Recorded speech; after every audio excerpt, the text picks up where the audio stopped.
దేవునామానికి మహిమ కలుగును గాక. ఉదయకాల సమయంలో ఆరాధనకి మిమ్మల్ని అందరినీ ఆహ్వానిస్తున్నాం. మీ గృహాల్లోనే ఆరాధన వీక్షిస్తూ మీరు కూడా ఆరాధనలో పాల్గొవాలని ప్రభు పేరిట మనవి చేస్తున్నాను. మరొక నూతన ఆదివారం ప్రభు ఈలాగున వాక్యం చెప్పడానికి ప్రభు ఇచ్చిన కృపను బట్టి దేవునికి వందనాలు చెల్లిస్తూ మిమ్మల్ని అందరినీ మరొకసారి ప్రేమపూర్వకంగా ఆహ్వానిస్తున్నాను. ప్రార్థన చేసుకుందాం. తలలో వంచండి. మహాపరిశుద్ధుడా, మహోన్నతుడా, కృపా కనికరం గల దేవా, నీకు వందనాలు స్తోత్రాలు చెల్లిస్తున్నాను. మరలా ఇక నూతన ఆదివారం ప్రభా, ఆరాధనకు ప్రభా మీరు ఇచ్చిన ఈ సమయాన్ని బట్టి నీకు వందనాలు. ఈ సమయంలో ఆరాధన ప్రారంభిస్తున్నాము. ఇదిగో మా ప్రియులు ఎక్కడెక్కడైతే ఉన్నారో సంఘ బిడ్డలందరినీ మీరు ఒక్క మారు జ్ఞాపకం చేసుకోండి. వారు గృహాల్లో ఇదిగోనైనా ఈ ఫోన్ లాంచ్ చేస్తూ వారు ఆరాధనలో ఏకీభిస్తూ మాతో కలిసి ఆరాధన చేస్తున్నారు. వారందరినీ మీరు జ్ఞాపకం చేసుకోండి. ఈ ఆరాధనలో ప్రారంభించిన ప్రార్థన మొదలుకొని చివరి వరకు మీ సన్నిధి మా మధ్యలో ఉంచండి. ఈ వాక్యాన్ని ఎవరు ఎంతమంది వీక్షిస్తున్నారో వీక్షిస్తున్న ప్రతి ఒక్కరిని మీరు దర్శించండి, దీవించండి. ఆరాధన ద్వారా వారికి వచ్చే ఆశీర్వాదాలు సమృద్ధిగా ఇవ్వండి. ఈ కష్టకాలంలో ప్రభా ప్రతి ఒక్కరిని ఆదరించమని ప్రార్థన చేస్తూ ఉన్నాను. ఆరాధన ద్వారా మీరే మాట్లాడి మహిమ పొందండి. పాటలలో, వాక్యములో, సమస్తములో మీరుండి నడిపించి మీ నామమునకి మహిమ, ఘనత, ప్రభావాలు పొందమని మా ప్రభువును రక్షకుడైన యేసుక్రీస్తు పరిశుద్ధ నామములో ప్రార్థన చేస్తున్నాను పరమ తండ్రి. ఆమేన్. ఓకే ప్రియులారా, పాటలు ప్రారంభిద్దాం. మేము ఇక్కడ పాడుచుండగా మీరు కూడా మీ గృహాల్లో నుంచి ఏకీభిస్తూ చప్పట్లు కొడుతూ మీరు కూడా పాడుతూ దేవుని స్తుతించమని ప్రభు పేట మనం చేస్తున్నాను. ఈ సమయంలో మొదటి పాట పాస్టర్ గారు ప్రారంభిస్తారు. పాట ప్రారంభిద్దాం. హల్లెలూయా. పాటలు పాడుకుందాం అండి. దేవుని స్తుతించుడి అనే పాట పాడుకుందాం.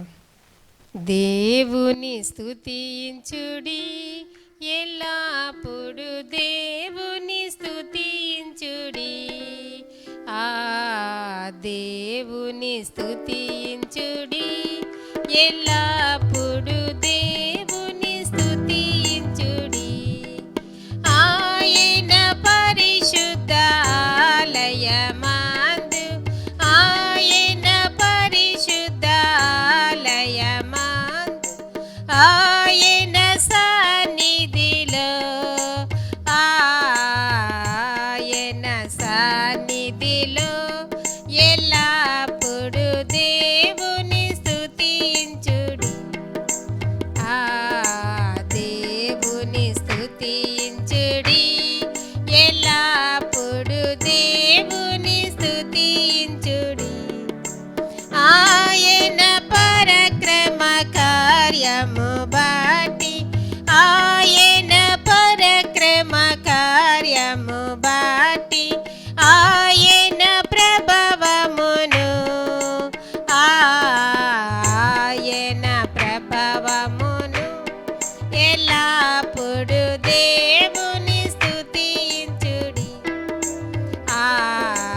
దేవుని స్తుతించుడి ఎల్లప్పుడు, దేవుని స్తుతించుడి. భూరాధ్వనితో ఆయనను స్తుతించుడి, భూరాధ్వనితో ఆయనను స్తుతించుడి. స్వరమండలములతో, స్వరమండలములతో ఎల్లప్పుడు దేవుని స్తుతించుడి, దేవుని స్తుతించుడి ఎల్లప్పుడు, దేవుని స్తుతించుడి. సన్నకాంతుల సితారతోను, సన్నకాంతుల సితారతోను, చక్కని స్వరములతో, చక్కని స్వరములతో ఎల్లప్పుడు దేవుని స్తుతించుడి, దేవుని స్తుతించుడి ఎల్లప్పుడు, దేవుని స్తుతించుడి. సకల ప్రాణులు యెహోవాను స్తుతించుడి, సకల ప్రాణులు యెహోవాను స్తుతించుడి. హల్లెలూయా, హల్లెలూయా, ఎల్లప్పుడు దేవుని స్తుతించుడి, దేవుని స్తుతించుడి, ఎల్లప్పుడు దేవుని స్తుతించుడి. హల్లెలూయా. విజయ గీతము మనసార నేను పాడేదా, నా విజయముకై ప్రాణ త్యాగము చేసావు నీవు, పునరుత్థానుడ నీవే నాలాపనానికి నారాధన, పునరుత్థానుడ నీవే నాలాపనానికి నారాధన.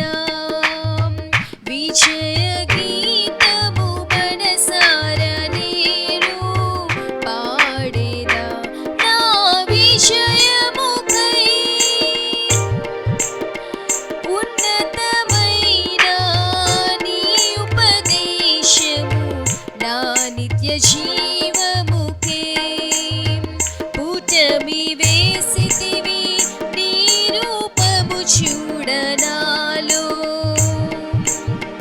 ఉన్నతమైన నీ ఉపదేశము నా నిత్య జీవముకై, పుటమి వేసితివి నీ రూపము చూడనాలో.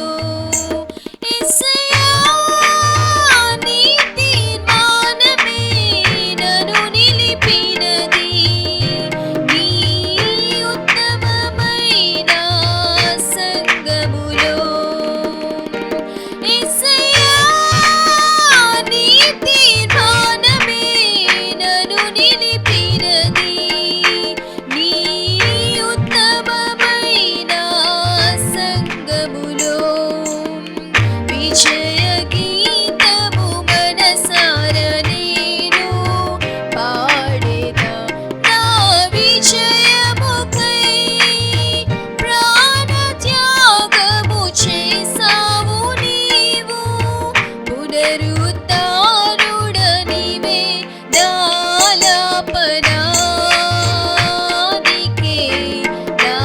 నారాధన, పునరుత్థానుడ నీవే నాలాపనానికి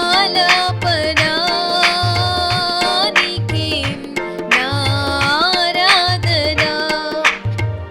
ఒక నీ ఆయుషు ఆశీర్వాదము నీ వశమయ్యున్నవి, నీ సరిహద్దులలో నెమ్మది కలిగెను నాలో. ఒక నీ ఆయుషు ఆశీర్వాదము నీ వశమయ్యున్నవి, నీ సరిహద్దులలో నెమ్మది కలిగెను నాలో. యేసయ్యా, నీ సంకల్పమే మహిమైశ్వర్యము, నీ పరిశుద్ధులలో చూపినది. యేసయ్యా, నీ సంకల్పమే మహిమైశ్వర్యము, నీ పరిశుద్ధులలో చూపినది. విజయ గీతము మనసార నేను పాడేదా, నా విజయముకై ప్రాణ త్యాగము చేసావు నీవు, పునరుత్థానుడ నీవే నాలాపనానికి నారాధన, పునరుత్థానుడ నీవే నాలాపనానికి నారాధన.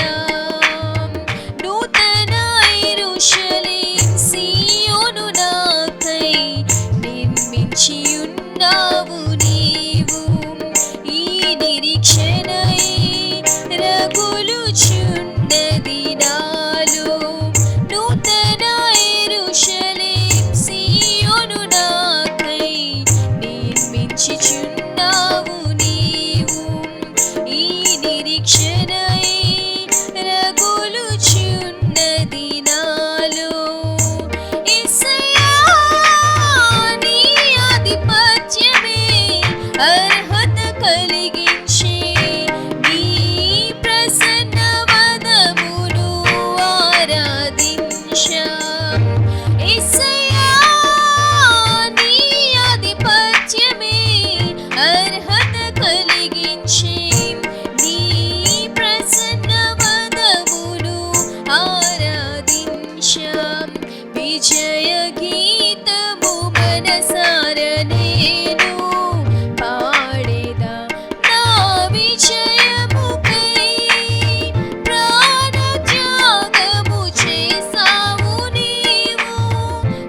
పునరుత్థానుడ నీవే నాలాపనానికే నారాధనా పునరుత్థానుడ నీవే నాలాపనానికే నారాధనా.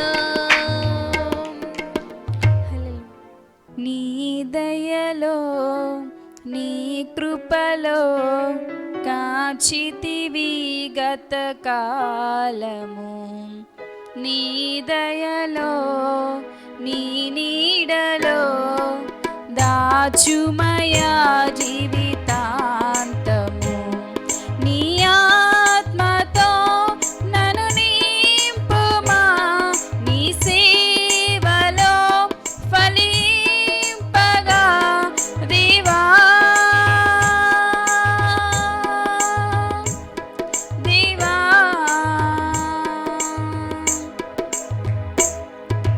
నీ దయలో నీ కృపలో కాచితివి గత కాలము, కష్టకాలం దుఃఖ సమయం నన్ను వేధించగా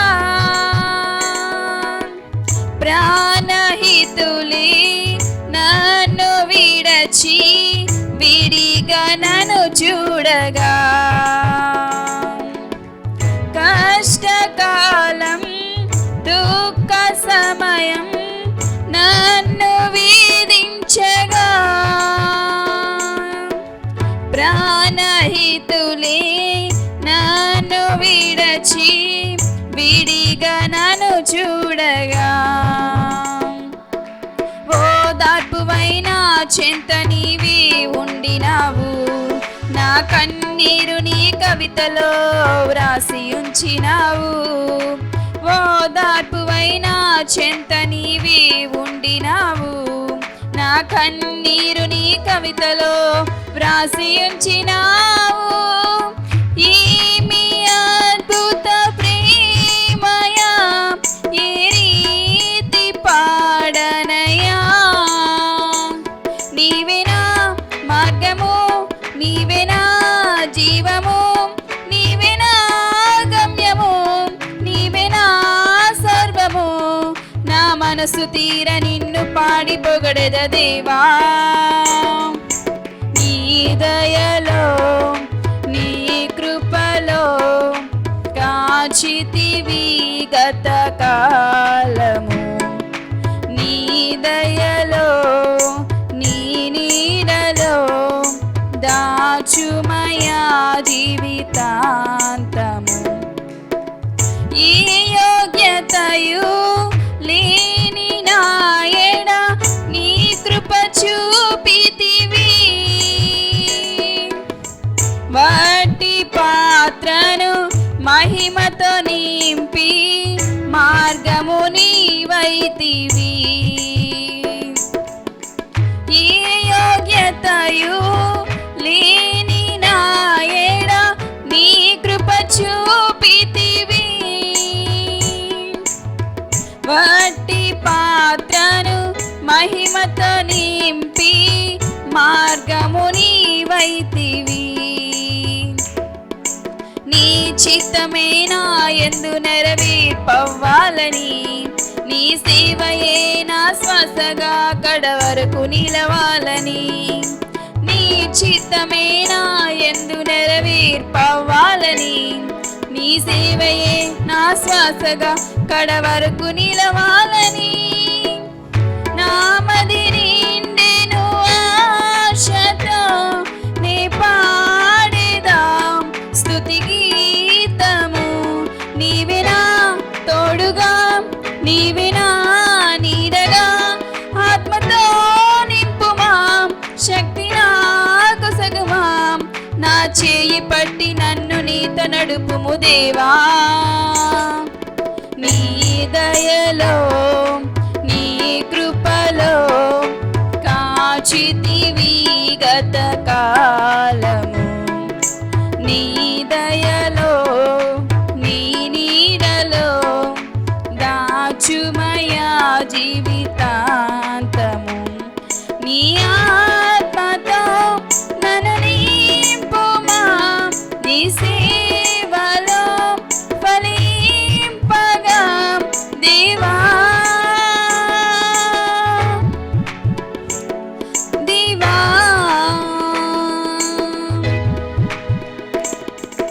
నీ దయలో నీ కృపలో కాచితివి గత కాలము నీ దయలో నీ నీడలో దాచుమయా జీవితాంతము. హల్లెలూయా. సంతోష వస్త్రం మాకు ధరింపజేసావు, మా దుఃఖ దినములు సమాప్తపరిచావు.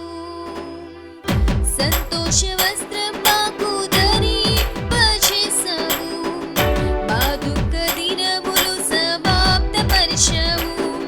సంతోషం యేసు వందనం, నీవిచ్చిన ఈ సంతోష వస్త్రముకై స్తుతి స్తోత్రం ప్రతినిత్యం మా దేవా నీకే అర్పితం. సంతోష వస్త్రం మాకు ధరింపజేసావు, మా దుఃఖ దినములు సమాప్తపరిచావు. సంతోష వస్త్రం మాకు ధరింపజేసావు, మా దుఃఖ దినములు సమాప్తపరిచావు. నిత్య సుఖములు కలవు నీ సన్నిధిలో, దీవెన కలదు నీ ప్రతి మాటలో. నిత్య సుఖములు కలవు నీ సన్నిధిలో, దీవెన కలదు నీ ప్రతి మాటలో. విడువను ఎడబాయనని వాగ్దానమిచ్చి బలపరిచావు. విడువను ఎడబాయనని వాగ్దానమిచ్చి బలపరిచావు.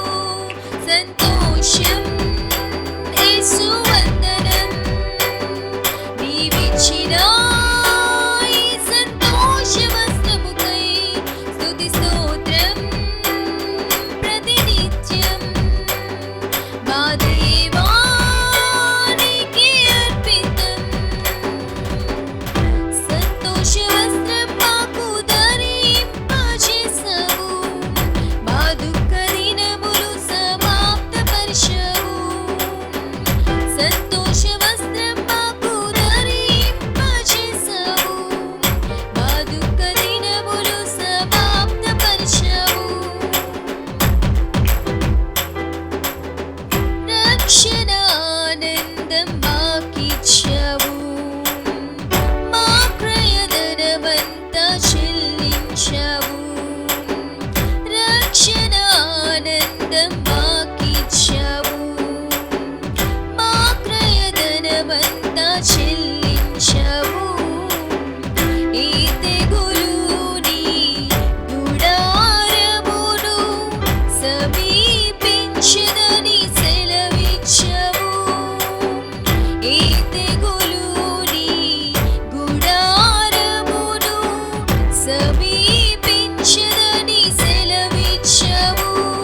సంతోషం యేసు వందనం, నీవిచ్చిన ఈ సంతోష వస్త్రముకై స్తుతి స్తోత్రం ప్రతినిత్యం మా దేవా నీకే అర్పితం.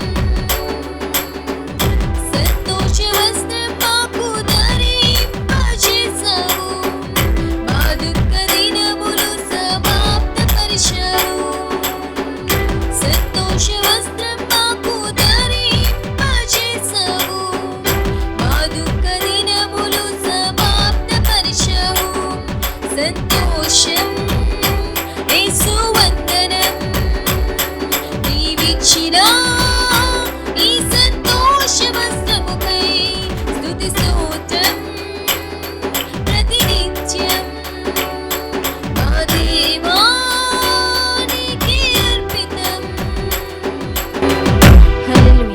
సమయంలో మనందరం ఆరాధన చేద్దాం. మీరు కూడా మీ గృహాల్లో నుంచే ఈ స్తుతి ఆరాధనలో పాల్గొనండి. ప్రతి ఒక్కరూ ఆరాధనలో ఏకీభవించండి.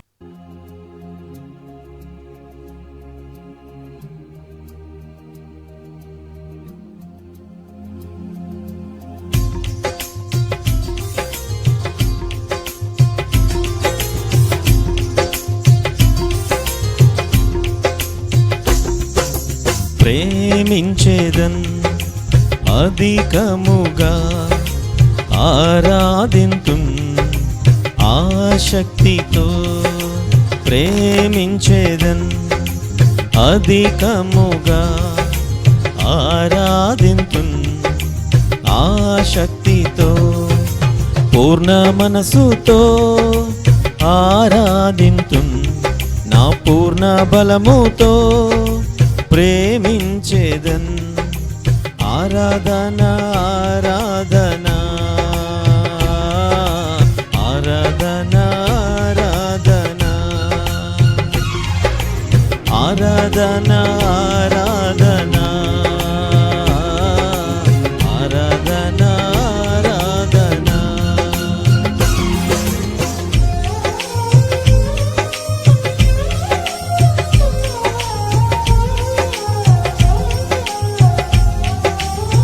ఆరాధనకు యోగ్యుడు, ఆరాధనకు అర్హుడు ఆయనే. కాబట్టి అందరూ ఆరాధన చేద్దాం.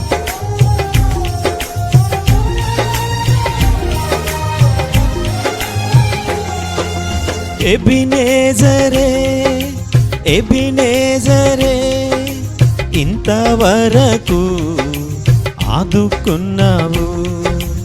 ఎబినేజరే ఎబినేజరే ఇంతవరకు ఆదుకున్నావు. ఇంతవరకు ఆదుకున్నావు.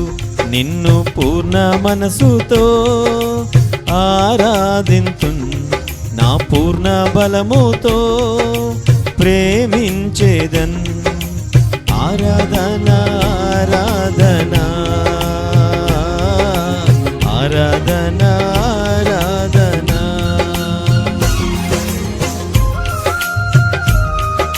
అందరూ కూడా దేవుని స్తుతించండి. మీరున్న చోటనే దేవుని నామాన్ని మహిమపరచండి, ఆరాధించండి.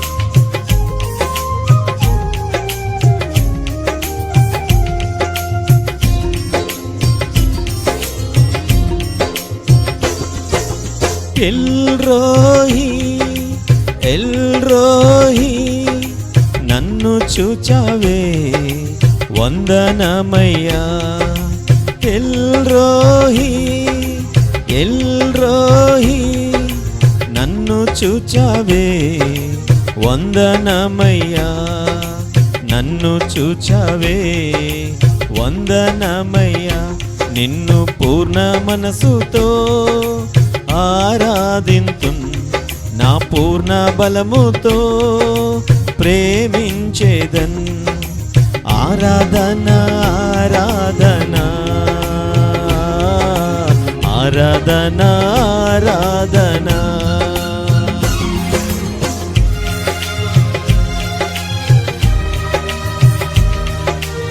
ఆయన మనల్ని చూచే దేవుడు, మనల్ని స్వస్థపరిచే దేవుడు. కనుక మనందరూ కూడా ఆరాధన చేద్దాం. ప్రతి ఒక్కరూ స్తుతించండి.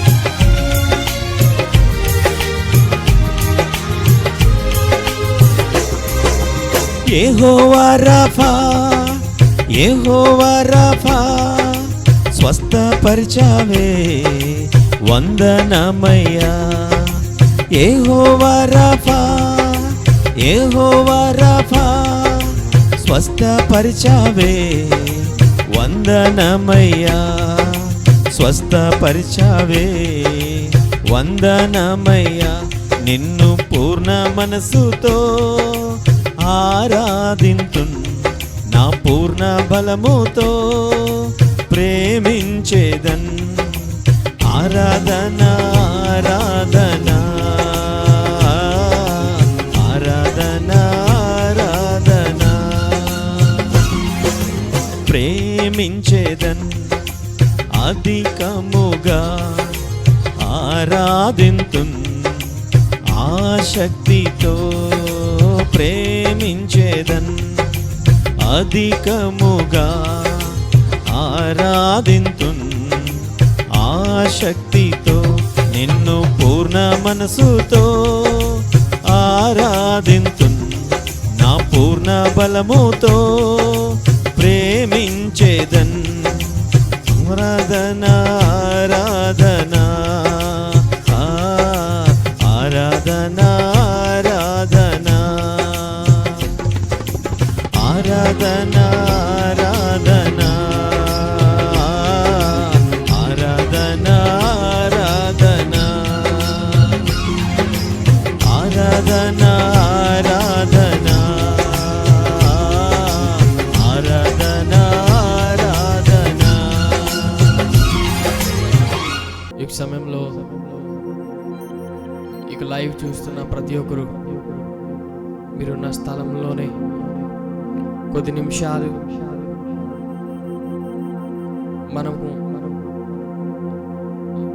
మనకిచ్చిన యొక్క శ్రేష్టమైన సమయాన్ని ఈ యొక్క ఆరాధనలో మనకిచ్చిన అవకాశాన్ని ఈ ఆరాధనలో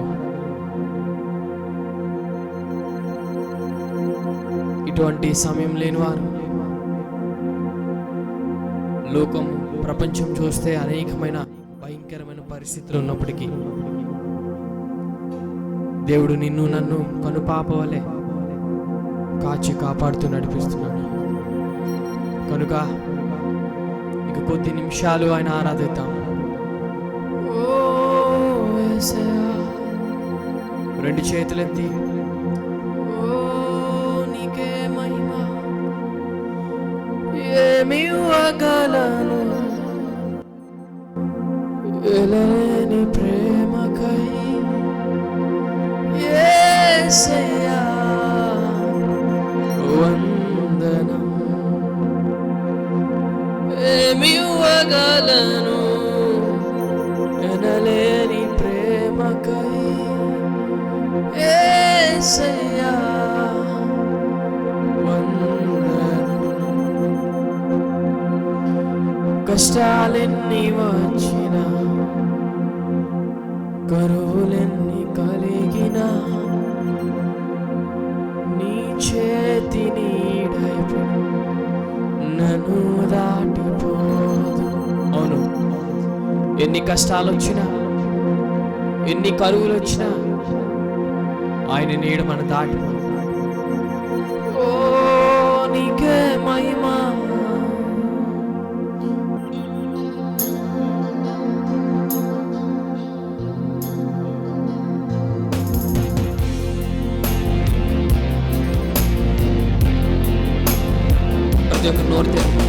దేశం భారతదేశం మన రాజ్యం, దేవుని రాజ్యం. మన దేశం భారతదేశం మన రాజ్యం, దేవుని రాజ్యం. స్తుతి ఆరాధన నా ఊపిరి, ప్రేమ నా జీవితం. చేతులు పైకెత్తి స్తుతి ఆరాధన నా ఊపిరి, ప్రేమానురాగము నా జీవితం. మన దేశం మన దేశం భారతదేశం మన రాజ్యం, దేవుని రాజ్యం. మన దేశం భారతదేశం మన రాజ్యం, దేవుని రాజ్యం. స్తుతి ఆరాధన స్తుతి ఆరాధన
దేవుడవు నీవే, నా తండ్రి నీవే, నీవే. యేసయ్యా, యేసయ్యా, యేసయ్యా, యేసయ్యా. నోరు తెరిచి యేసయ్యా, యేసయ్యా, యేసయ్యా, యేసయ్యా. నీవే నా ప్రాణము, నీవే నా సర్వము, నీవే నా జీవము, యేసయ్యా. అపాయం రాకుండా కాపాడువాడవు, నిన్ను నేను ఆరాధింతును. అపాయం రాకుండా కాపాడువాడవు, నిన్ను నేను ఆరాధింతును. యేసయ్యా, యేసయ్యా, యేసయ్యా, యేసయ్యా. చేతులు పైకి యేసయ్యా, యేసయ్యా, యేసయ్యా, యేసయ్యా. స్తుతి ఆరాధన, స్తుతి ఆరాధన. నా ఊపిరి, ప్రేమానురాగము,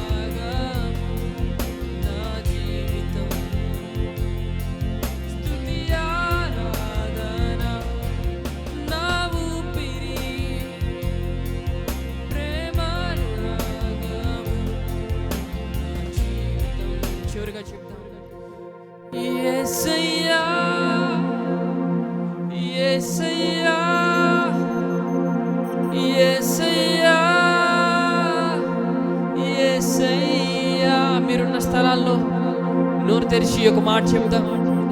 యేసయ్యా, యేసయ్యా, యేసయ్యా. మరొకసారి యేసయ్యా, యేసయ్యా, యేసయ్యా.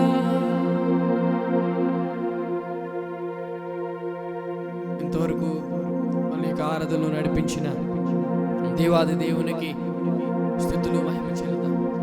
యేసయ్యా, మీకే మహిమ. ప్రార్థన చేసుకుందాం. మా గొప్ప తండ్రి, మీకు వందనాలు చెల్లిస్తున్నాం ప్రభువా. ఇంతవరకు ఈ యొక్క ఆరాధన నుండి మమ్మల్ని నడిపించిన దాన్ని బట్టి మీకు వందనాలు చెల్లిస్తున్నాం. ఈ యొక్క ఆరాధన ద్వారా తండ్రి, ఇక లైవ్ చూస్తున్న ప్రతి ఒక్కరూ ప్రభువా, వారు చేసిన ఆరాధనని ప్రభువా తండ్రి, ఈ యొక్క ఆరాధనలో ఎంతమంది అయితే ప్రభువా తండ్రి పాల్గొన్నారో ప్రతి ఒక్కరిని కూడా మీరు దీవించి ఆశీర్వదించి మనం ప్రార్థిస్తున్నాం. మా తండ్రి ప్రభా, ఇంతవరకు జరగని ఉన్న ప్రభా తండ్రి, పాటల్లో ఉన్నారు మీరే ఉన్నారు తండ్రి ప్రభా. ఇక ఆరాధనలో కూడా మీరే ఉన్నారు ప్రభా. ఇంకా ముందుకు జరగని ఉన్న ప్రభా తండ్రి, సేవకులు చెప్పే వాక్యంలో కూడా మీరే ఉండి నడిపించమని ప్రార్థిస్తూ తండ్రి, మా జీవితాలకు కావలసిన ప్రభా జీవ ఆహారాన్ని మాకు దయచేయమని ప్రార్థిస్తూ నజరేయుడైన యేసయ్య నామములో అడుగుచున్నాము తండ్రి, మీకు వందనాలు. ఆమేన్. ఈ సమయంలో దేవుని వాక్యాన్ని చదువుకుందాం. ఇంతవరకు పాటల్లో ప్రభు మనల్ని నడిపించారు. ఈ సమయంలో పరిశుద్ధ గ్రంథంలోంచి కీర్తన భాగము 16వ అధ్యాయము చదువుకుందాం. పాషం గారు 16వ అధ్యాయము చదువుతారు. మీరు అలా చూస్తూ వాక్యాన్ని చూస్తూ ఉండండి. హల్లెలూయా. కీర్తన చదువుకుందామండి. కీర్తనలు 16వ అధ్యాయం చదువుకుందాం. దేవా, నీ శరణు జొచ్చిన్నాను, నన్ను కాపాడము. నీవే ప్రభుడవు, నీకంటే నాకు క్షేమదానం ఏదీ లేదని యెహోవాతో నేను మనవి చేయుదును. నేను ఇలాగందును, భూమి మీద భక్తులే శ్రేష్ఠులు, వారు నాకు కేవలం ఇష్టలు. యెహోవాను విడిచి వేరొకరిని అనుసరించు వారికి శ్రమలు విస్తరించును. వారు అర్పించు రక్తపానీయ అర్పణములు నేను అర్పింపను, వారి పేర్లు నా పెదవులను ఎత్తను. యెహోవా, నా స్వాస్థ్య భాగము నా పానీయ భాగము నీవే, నా భాగమును కాపాడుచున్నావు. మనోహర స్థలములలో నాకు పాలు ప్రాప్తించెను, శ్రేష్టమైన స్వాస్థ్యము నాకు కలిగెను. నాకు ఆలోచనకర్త అని యెహోవాను స్తుతించెదను. రాత్రి గడియలలో నా అంతరంద్యము నాకు బోధించున్నది. సదాకాలము యెహోవా యందు నా గురి నిలుపుచున్నాను. ఆయన నా కుడి పార్శ్వమందు ఉన్నాడు గనుక నేను కదల్చబడను. అందువలన నా హృదయము సంతోషించున్నది, నా ఆత్మ హర్షించుచున్నది, నా శరీరము కూడా సురక్షితంగా నివసించున్నది. ఎందుకనగా నీవు నా ఆత్మను పాతాళంలో విడిచిపెట్టవు, నీ పరిశుద్ధిని కుళ్ళిపట్టనీయవు. జీవమార్గమును నీవు నాకు తెలియజేసెదవు. నీ సన్నిధిని సంపూర్ణ సంతోషము కలదు, నీ కుడి చేతిలో నిత్యము సుఖములు కలవు. దేవుడి పరిశుద్ధ వాక్యమును దీవించునుగాక. ఆమేన్. దేవుని నామానికి మహిమ కలుగును గాక. ఇంతవరకు పాటల్లో, స్తుతి ఆరాధనలో, కీర్తనలో ప్రభు మనల్ని నడిపించారు. ఈ సమయంలో దేవుని వాక్యంలోకి వెళ్ళే ముందు ఒక చిన్న ప్రార్థన చేసుకుందాం. అందరూ తలలో వంచి నాతో కలిసి ప్రార్థనలో ఏకీభించండి. దేవుడు మన కొరకు ఒక మంచి వాక్యాన్ని దేవుడు మనకు అందించలాగిన వాక్యం వినే ముందు ప్రార్థన చేస్తూ ఉండగా ప్రార్థనలో ఏకీభిస్తే ఆ వాక్యాన్ని దేవుడు మనకు గ్రహింపు కలిగిస్తాడు. ప్రార్థన చేద్దాం. తలలో వంచండి. పరిశుద్ధుడైన తండ్రి, ప్రేమగల ప్రభువా, నీకు వందనాలు, స్తోత్రాలు చెల్లిస్తున్నాం. ఇంతవరకు నాయనా స్తుతి ఆరాధనలో, ఈ ఆరాధన అంతట్లో మీరు ఉండి నడిపించారు. అందుని బట్టి నీకు వందనాలు. ఇదిగోనని ఇప్పుడు ప్రశస్తమైన సమయానికి మేము వస్తూ ఉన్నాం. అది వాక్యం వినే సమయం ప్రభా. నీ వాక్యము కొరకు ఇదిగో మేమందరం ఎదురు చూస్తూ ఉన్నాం ప్రభా. నాన్న ఇదిగో తండ్రి, వాక్యము ద్వారా నాతో, మాతో, అందరితో మీరు మాట్లాడండి ప్రభా. నీ వాక్యము తండ్రి జుంటు తేనె దార కన్నా మధురమైనది.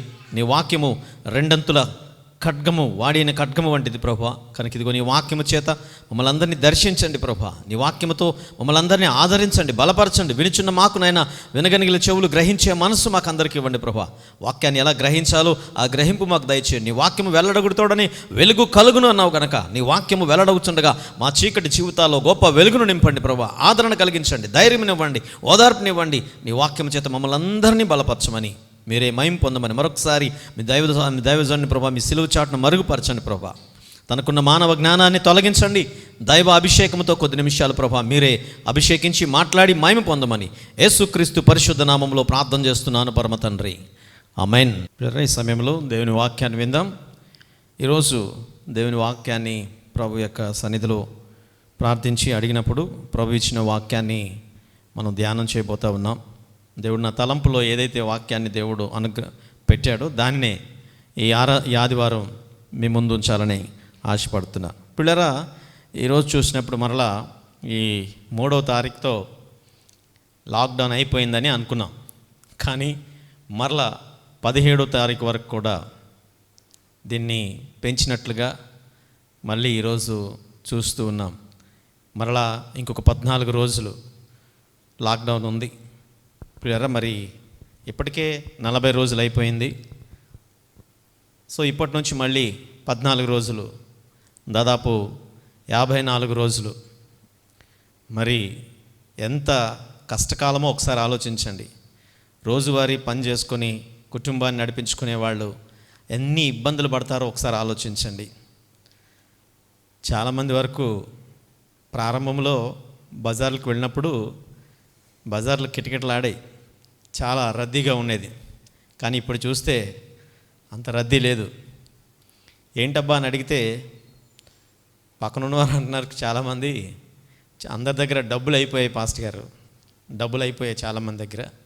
ఇంచుమించు 30% పీపుల్, 30% ప్రజల్లో డబ్బులు అయిపోయే పరిస్థితి వచ్చింది. 20% ఆధారపడుతున్నారు. ఎవరైనా ఏదైనా ఇస్తారు, సహాయం చేస్తారని ఆధారపడే పరిస్థితిలో ఉన్నారు. చాలామంది సహాయం చేస్తున్నారు. ఉన్నవాళ్ళు ఈ అవసరతలు ఎవరైతే ఉన్నారో వాళ్ళకి ఫుడ్ డిస్ట్రిబ్యూషన్ చేస్తున్నారు.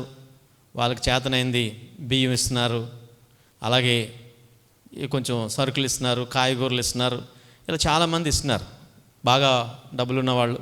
కొంతమంది ఇవ్వటానికి ఇష్టం లేక ఉన్న డబ్బుల్ని పొదుపుగా వాడుకోవాలి, ఎలా ఉంటుందో ఏంటో తెలియదని చెప్పి ₹1 కూడా ఎవరికి సహాయం చేయకుండా ఉన్నది కానీ వాళ్ళు తీసి ఇవ్వలేక, ఇస్తే వాళ్ళ దగ్గర ఎక్కడైతే అయిపోతాయని వాళ్ళ స్వార్థానికి వాళ్ళు ఏం చేస్తున్నారంటే వాటిని దాచుకుంటున్నారు. పిల్లరా, కష్టకాలం, ఇలాంటి కష్టకాలం.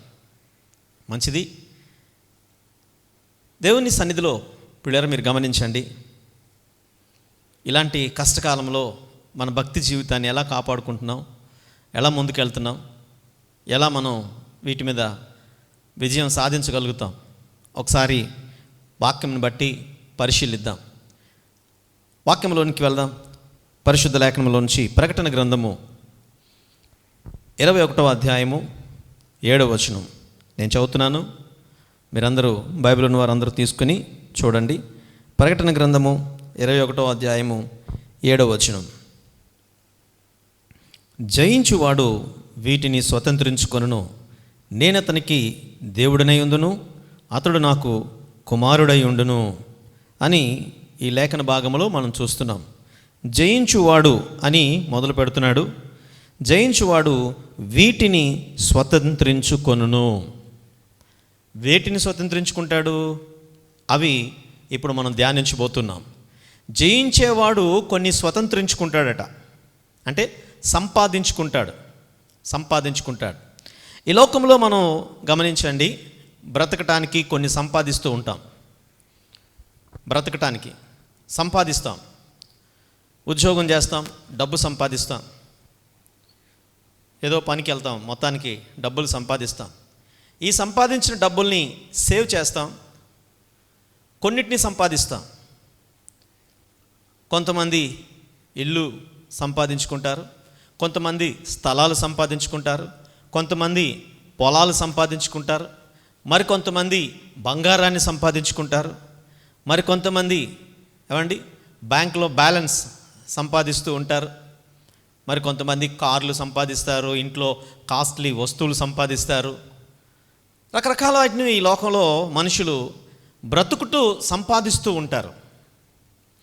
అయితే ఇక్కడ మనం గమనించాల్సింది ఏంటంటే, ఈ లోకంలో మనం బ్రతుకుతాం, 70 ఏళ్ళు 80 ఏళ్ళు బ్రతుకుతాం. బైబిల్ చెప్పినట్లుగా మా ఆయుష్ కాలం 70 సంవత్సరములు, అధిక బలం ఉన్న ఏళ్ళ 80. ఆయనను వాటి యొక్క 80-90 ఉంటుంది, ఇంకా వారి శక్తి సామర్థ్యాలు బట్టి ఉంటుంది. అయితే ఆయనను వాటి వైభవము, ఆయాసము, దుఃఖమే ఉంటుంది, కానీ పెద్ద వైభవం ఏమి ఉండదు అని చెప్తా ఉన్నాడు. సరే, మంచిది. ఇంతకాలం బ్రతుకుతాం. అయితే బ్రతుకుతున్నప్పుడు ఈ లోకంలో చాలా సంపాదిస్తాం. బ్రతుకుతూనే జీవిస్తూనే చాలా సంపాదిస్తాం. ఇల్లు లేని వారు ఇల్లు సంపాదించుకుంటారు, స్థలం లేని వారు స్థలం సంపాదించుకుంటారు, బంగారం లేనివారు, వెండి లేనివారు బంగారం సంపాదించుకుంటారు. మంచి వస్తువులు, ఇంట్లో చాలామందికి ఇంట్లో వస్తువులు ఉండవు, అలాంటి వారు వస్తువులు సంపాదించుకుంటారు. టీవీ, ఫ్రిడ్జ్, లేకపోతే సోఫా, లేకపోతే రకరకాల ఇంట్లో ఉన్నటువంటి సామాన్లు, వాషింగ్ మెషిన్ లేనివారు వాషింగ్ మెషిన్, ఇలా రకరకాల ఇంట్లో కాస్ట్లీ ఐటమ్స్ కొంతమంది సంపాదించుకుంటారు. పొలాలు సంపాదిస్తారు, ఇందాక చెప్పినట్లుగా స్థలాలు సంపాదిస్తారు, ఇవన్నీ సంపాదిస్తారు. అయితే ఇక్కడ మనం గమనించాల్సిన విషయం ఏంటంటే, ఈ లోకంలో మనం బ్రతుకుతూ ఉన్నప్పుడు ఎన్ని సంపాదించినా, ఏం సంపాదించినా, ఇవేవి కూడా మనతో పరలోకానికి తీసుకెళ్ళం. ఇవన్నీ కూడా ఇక్కడ విడిచిపెట్టాల్సినవే.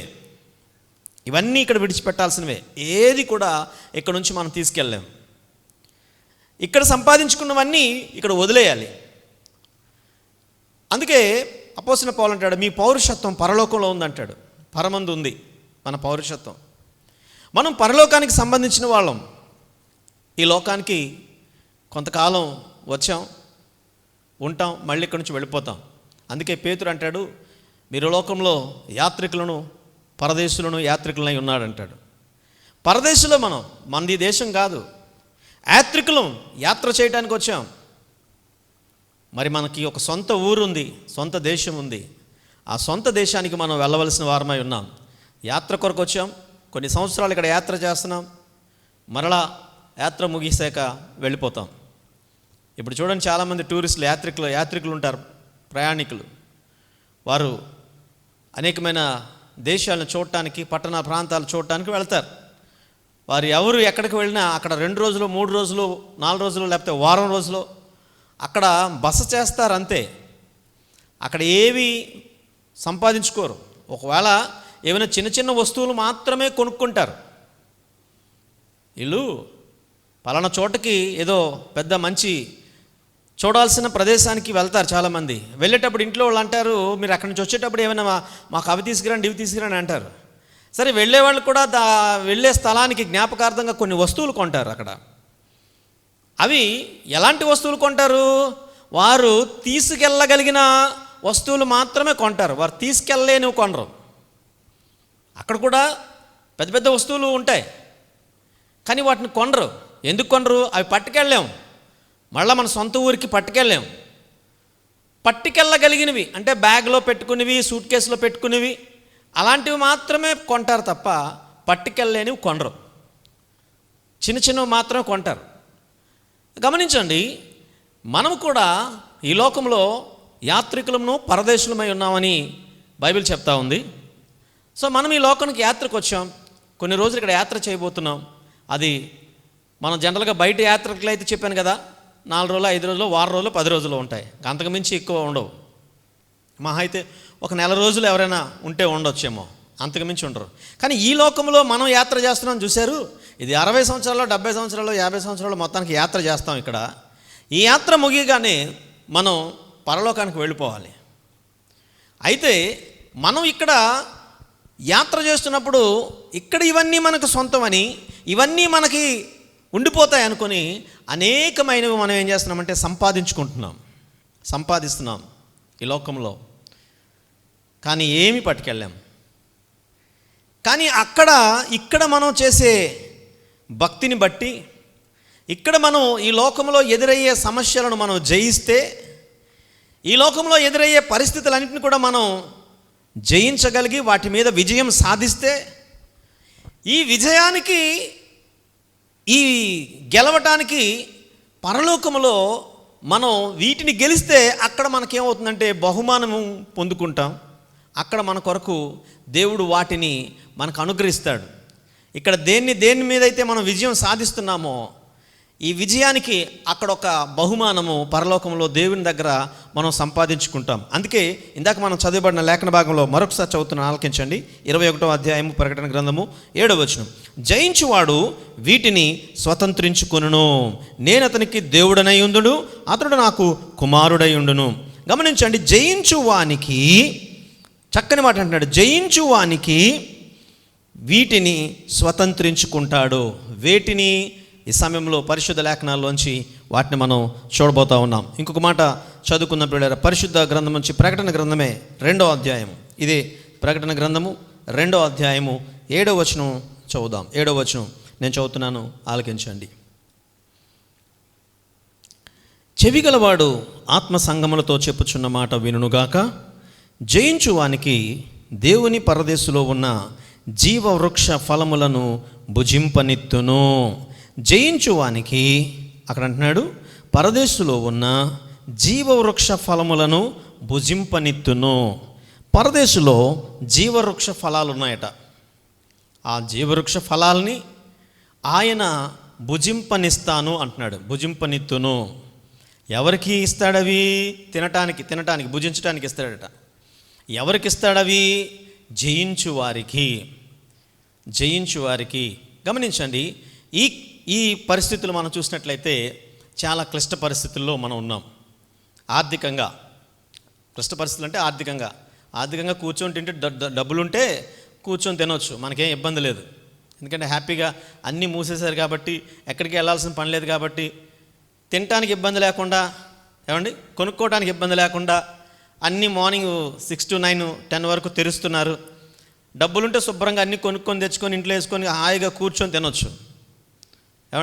ఏ సమస్య లేదు. కానీ ఎక్కడ సమస్య వచ్చిందంటే డబ్బులు లేకపోవడం వల్ల వచ్చిన సమస్య. చాలామందికి డబ్బులు లేవు. ఆ డబ్బులు లేకపోవడం చేత ఈ సమస్యలన్నీ వస్తూ ఉన్నాయి.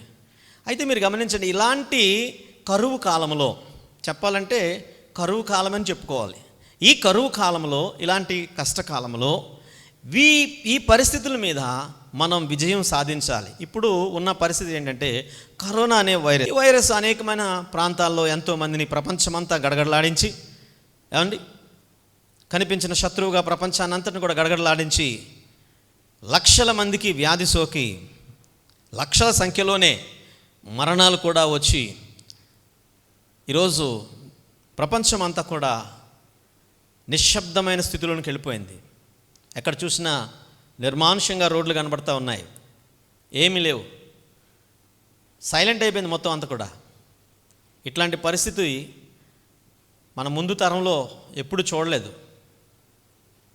పుట్టినంత వరకు దాదాపు ఒక 50 ఏళ్ళు 50 ఏళ్ళు, నేనైతే 50 ఏళ్ళు అయింది, ఎప్పుడు చూడలేదు.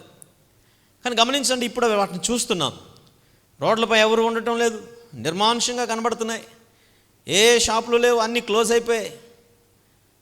గమనించండి, ఇట్లాంటి కరువు కాలం, భయం, చాలామంది భయం, ఒక ప్రాంతం నుంచి ఇంకొక ప్రాంతానికి వెళ్ళటానికి వీల్లేదు. ఇప్పుడు మనం చూస్తే వలస కూలీలందరూ ఎక్కడెక్కడో కర్ణాటకలో, లేకపోతే ఎక్కడో ముంబైలో, మహారాష్ట్రలో, ఇలా రకరకాల ప్రాంతాల్లో పనులు చేసుకోవడానికి వెళ్ళిపోయిన వాళ్ళందరూ అక్కడ చిక్కుడిపోయారు. అయితే చిక్కుకుపోతే వాళ్ళందరినీ కూడా తీసుకురావడానికి ప్రభుత్వం పర్మిషన్ ఇచ్చింది. ఇప్పుడు వాళ్ళందరినీ కూడా తీసుకొస్తూ ఉన్నారు. అయితే తీసుకొస్తే వారి సొంత గ్రామాలకు, వాళ్ళ సొంత ఊరిలో ఉన్నవాళ్ళు వాళ్ళని రానివ్వటం లేదు. వాళ్ళు ఎక్కడెక్కడి నుంచో వస్తున్నారు, ఆ వ్యాధి మా ఊరికి అంటిస్తారు, మా ఊళ్ళో వాళ్ళకందరికి వ్యాధి అంటిపోతుంది కాబట్టి అలాంటి వాళ్ళు ఇక్కడ రావడానికి వీలు లేదని చెప్పి ఆపేస్తున్నారు. ఆ ఊళ్ళకి దగ్గరలోనే ఏం చేస్తున్నారు తెలుసా, క్వారంటైన్స్ పెట్టి అక్కడ వాళ్ళు ఏం చేస్తున్నారంటే ఆ హాస్పిటల్స్లో వాటిల్లో వారిని 14 రోజులు ఉంచాల్సిందే క్వారంటైన్స్లో అని చెప్పి వాళ్ళందరినీ ఆపేస్తున్నారు. వలస కూలీలు వారి ఊరి మీద నుంచి కూడా వెళ్ళటం లేదు. ఎక్కడి నుంచో వచ్చిన వారిని అక్కడ పెడుతుంటే ఆ ఊరిలో, మన శ్రీకాకుళంలో చాలా పెద్ద, అక్కడ స్థానికులకి పోలీసులకి చాలా పెద్ద గొడవ జరుగుతూ ఉంది. ఎందుకంటే వాళ్ళందరూ ఎక్కడో యూపీ నుంచి, ఎక్కడి నుంచో బీహార్ నుంచి వాళ్ళందరూ వచ్చేసి, వాళ్ళందరూ మా ఊరు వాళ్ళు కాదు, మా దగ్గర తీసుకొచ్చి ఎందుకు పెడుతున్నారు వాళ్ళని చెప్పి ఆ ఊరు వారందరూ కూడా మరి తిరుగుబాటు చేశారు. మీరు గమనించండి, ఇట్లాంటి పరిస్థితులు జరుగుతూ ఉన్నాయి. ఎవరిని ఊరిలోనికి రానివ్వటం లేదు. ఏంటో తెలుసా, భయం. వారి వల్ల ఆ కరోనా వ్యాధి మాకు వచ్చేస్తుంది, మా ఊరు వాళ్ళకి సోకేస్తుంది, మరణిస్తారు అనే మరణ భయంతో ఈరోజు మనుషులందరూ కూడా ఉంటూ ఉన్నారు. అయితే మీరు గమనించండి ప్రియులారా, ఇట్లాంటి పరిస్థితులు ఈ కరోనా వ్యాధి వలన భయకంపితులై మనుషులు జీవిస్తూ ఉన్నారు. ఇప్పుడు మనం చూసినప్పుడు ఆ వ్యాధికి వ్యాక్సిన్ లేదు, కొద్ది రోజుల తర్వాత కనిపెడతారు కాబట్టి, దానికి మందు లేదు కాబట్టి మనం శుభ్రత పాటించడమే ఈ వ్యాధిని దూరం చేసుకోగలుగుతామని చెప్పి చేతులు కడుక్కోవాలి, గ్లౌజులు వేసుకోవాలి, లేకపోతే మాస్కులు వేసుకోవాలి, దూరం పాటించాలి. ఏమండి, రోడ్ల మీదకి రాకూడదు, సామూహికంగా కూడకూడదు. చూడండి, ఇప్పుడు ఒక్కడిని ఇక్కడ చర్చిలో వాక్యాన్ని చెప్తున్నాను, నా ముందు ఎవరు లేరు, ఒక కెమెరా తప్ప మరెవరు లేరు. ఇదివరకు ఒక 70-80-100 మందితో ఆరాధన చేసుకునేవాళ్ళని ఈ స్థలంలో, ఇప్పుడు ఎవరు లేరు, ఒక్కడిని వాక్యం అందిస్తూ ఉన్నాను. కారణం ఏంటి? ఈ కరోనా వ్యాధి. సామూహికంగా ఎక్కడ కూడకూడదు, ఎక్కడ ఉండకూడదు, 4-5 కలిసి ఎక్కడ తిరగకూడదు, దూరం పాటించాలి. ఇట్లాంటివన్నీ కూడా సూచనలన్నీ ప్రభుత్వం వారు ఇస్తే వాటన్నిటిని కూడా మనమందరం కూడా పాటిస్తూ ఉన్నారు. ఈరోజు పబ్లిక్లో చాలా అవేర్నెస్ వచ్చింది. ఏంటో తెలుసా, మాస్క్ లేకపోతే పబ్లికే అడుగుతున్నారు, ఏమండి మీరు మాస్క్ పెట్టుకోకుండా వచ్చారు, మీరు వెళ్ళి మాస్క్ పెట్టుకోండి అని వాళ్ళు పబ్లికే వాళ్ళకి ఏం చేస్తారంటే ప్రశ్నిస్తూ ఉన్నారు. అలాంటి పరిస్థితిలో ఉన్నారు. ఎందుకంటే భయం, ఈ వ్యాధి ఎక్కడైతే వస్తుంది వ్యాధి బారిన పడి మరణిస్తారని చెప్పే భయంతో ఉన్నాం. ఇలాంటి భయంకరమైనటువంటి దినాలలో మనం జీవిస్తున్నాం ప్రియులారా. అయితే ఇలాంటి భయంకరమైన దినాలలో ఈ కరోనా వ్యాధిలో మనం ఓడిపోతామా, గెలుస్తామా? ఈ వ్యాధి మీద మనం విజయం సాధించాలి. అలాగనే ఈ వ్యాధి సమయంలో ఇక్కడ ఇలాంటి పరిస్థితుల్లో ఇబ్బందులు పాలవుతూ ఉన్నాం, చాలా ఆర్థికంగా చాలా నష్టపోయాం, చాలా కరువులో ఉన్నాం. మరి ఇలాంటి కరువు కాలంలో మన భక్తిని కాపాడుకుంటామా, విజయాన్ని సాధిస్తామా? కాబట్టి గమనించండి, జయించాలి. మీకు ఒక విషయం చెప్తాను, మనం ఆరాధిస్తున్న దేవుడు జయశీలుడు. దేవునికి స్తోత్రం, హల్లెలూయా. మనం ఆరాధిస్తున్న దేవుడు జయశీలుడు. ఆయన జయించిన దేవుడు. దేన్ని జయించాడు? ఆయన లోకాన్ని జయించాడు. ప్రారంభంలోనే సాతానుడు ఈ లోకమంతా నీకు ఇచ్చేస్తాను, నువ్వు నాకు ఒక్క నమస్కారం చేయి చాలు అని చెప్పి యేసుప్రభుని అడిగితే, ఈ లోకం నాకు అక్కర్లేదు, ఈ లోకాన్ని నాకు అక్కర్లేదు, ఎందుకు ఆయన అంటాడు ఇంకొక దగ్గర, ఈ లోకాధికారి వస్తున్నాడు, వాడితో నాకే సంబంధం లేదు అంటాడు. అంటే లోకంతో ఎటువంటి సంబంధం అని పెట్టుకోలేదు, లోకంలోనే ఉన్నాడు, లోకంలో జీవించాడు, కానీ లోకంతో సంబంధం లేకుండా జీవించాడు. లోకంలో ఉన్న వాటి ఏవి కూడా ఆయనను ఏమాత్రం కూడా, ఆయన భక్తి జీవితాన్ని లేకపోతే ఆయనను ఏమాత్రం కూడా పడగొట్టలేకపోయాయి. సాతానుడు పడగొట్టలేకపోయాడు. లోకాన్ని జయించాడు, పాపాన్ని జయించాడు. లోకంలో ఉన్న అనేకమైన పాపములన్నీ కూడా లోకంలో ఉన్నాయి. ఏ పాపానికైనా ఆయన పడిపోవచ్చు. ఈరోజు మనుషులు ఏదో ఒక పాపానికి ఆకర్షితులు అవుతున్నారు, కానీ యేసుక్రీస్తు మాత్రము ఏ పాపానికి ఆకర్షితుడు కాలేదు. పాపాన్ని జయించాడు ఆయన, లోకాన్ని జయించాడు, పాపాన్ని జయించాడు, శరీరాన్ని కూడా జయించాడు ఆయన.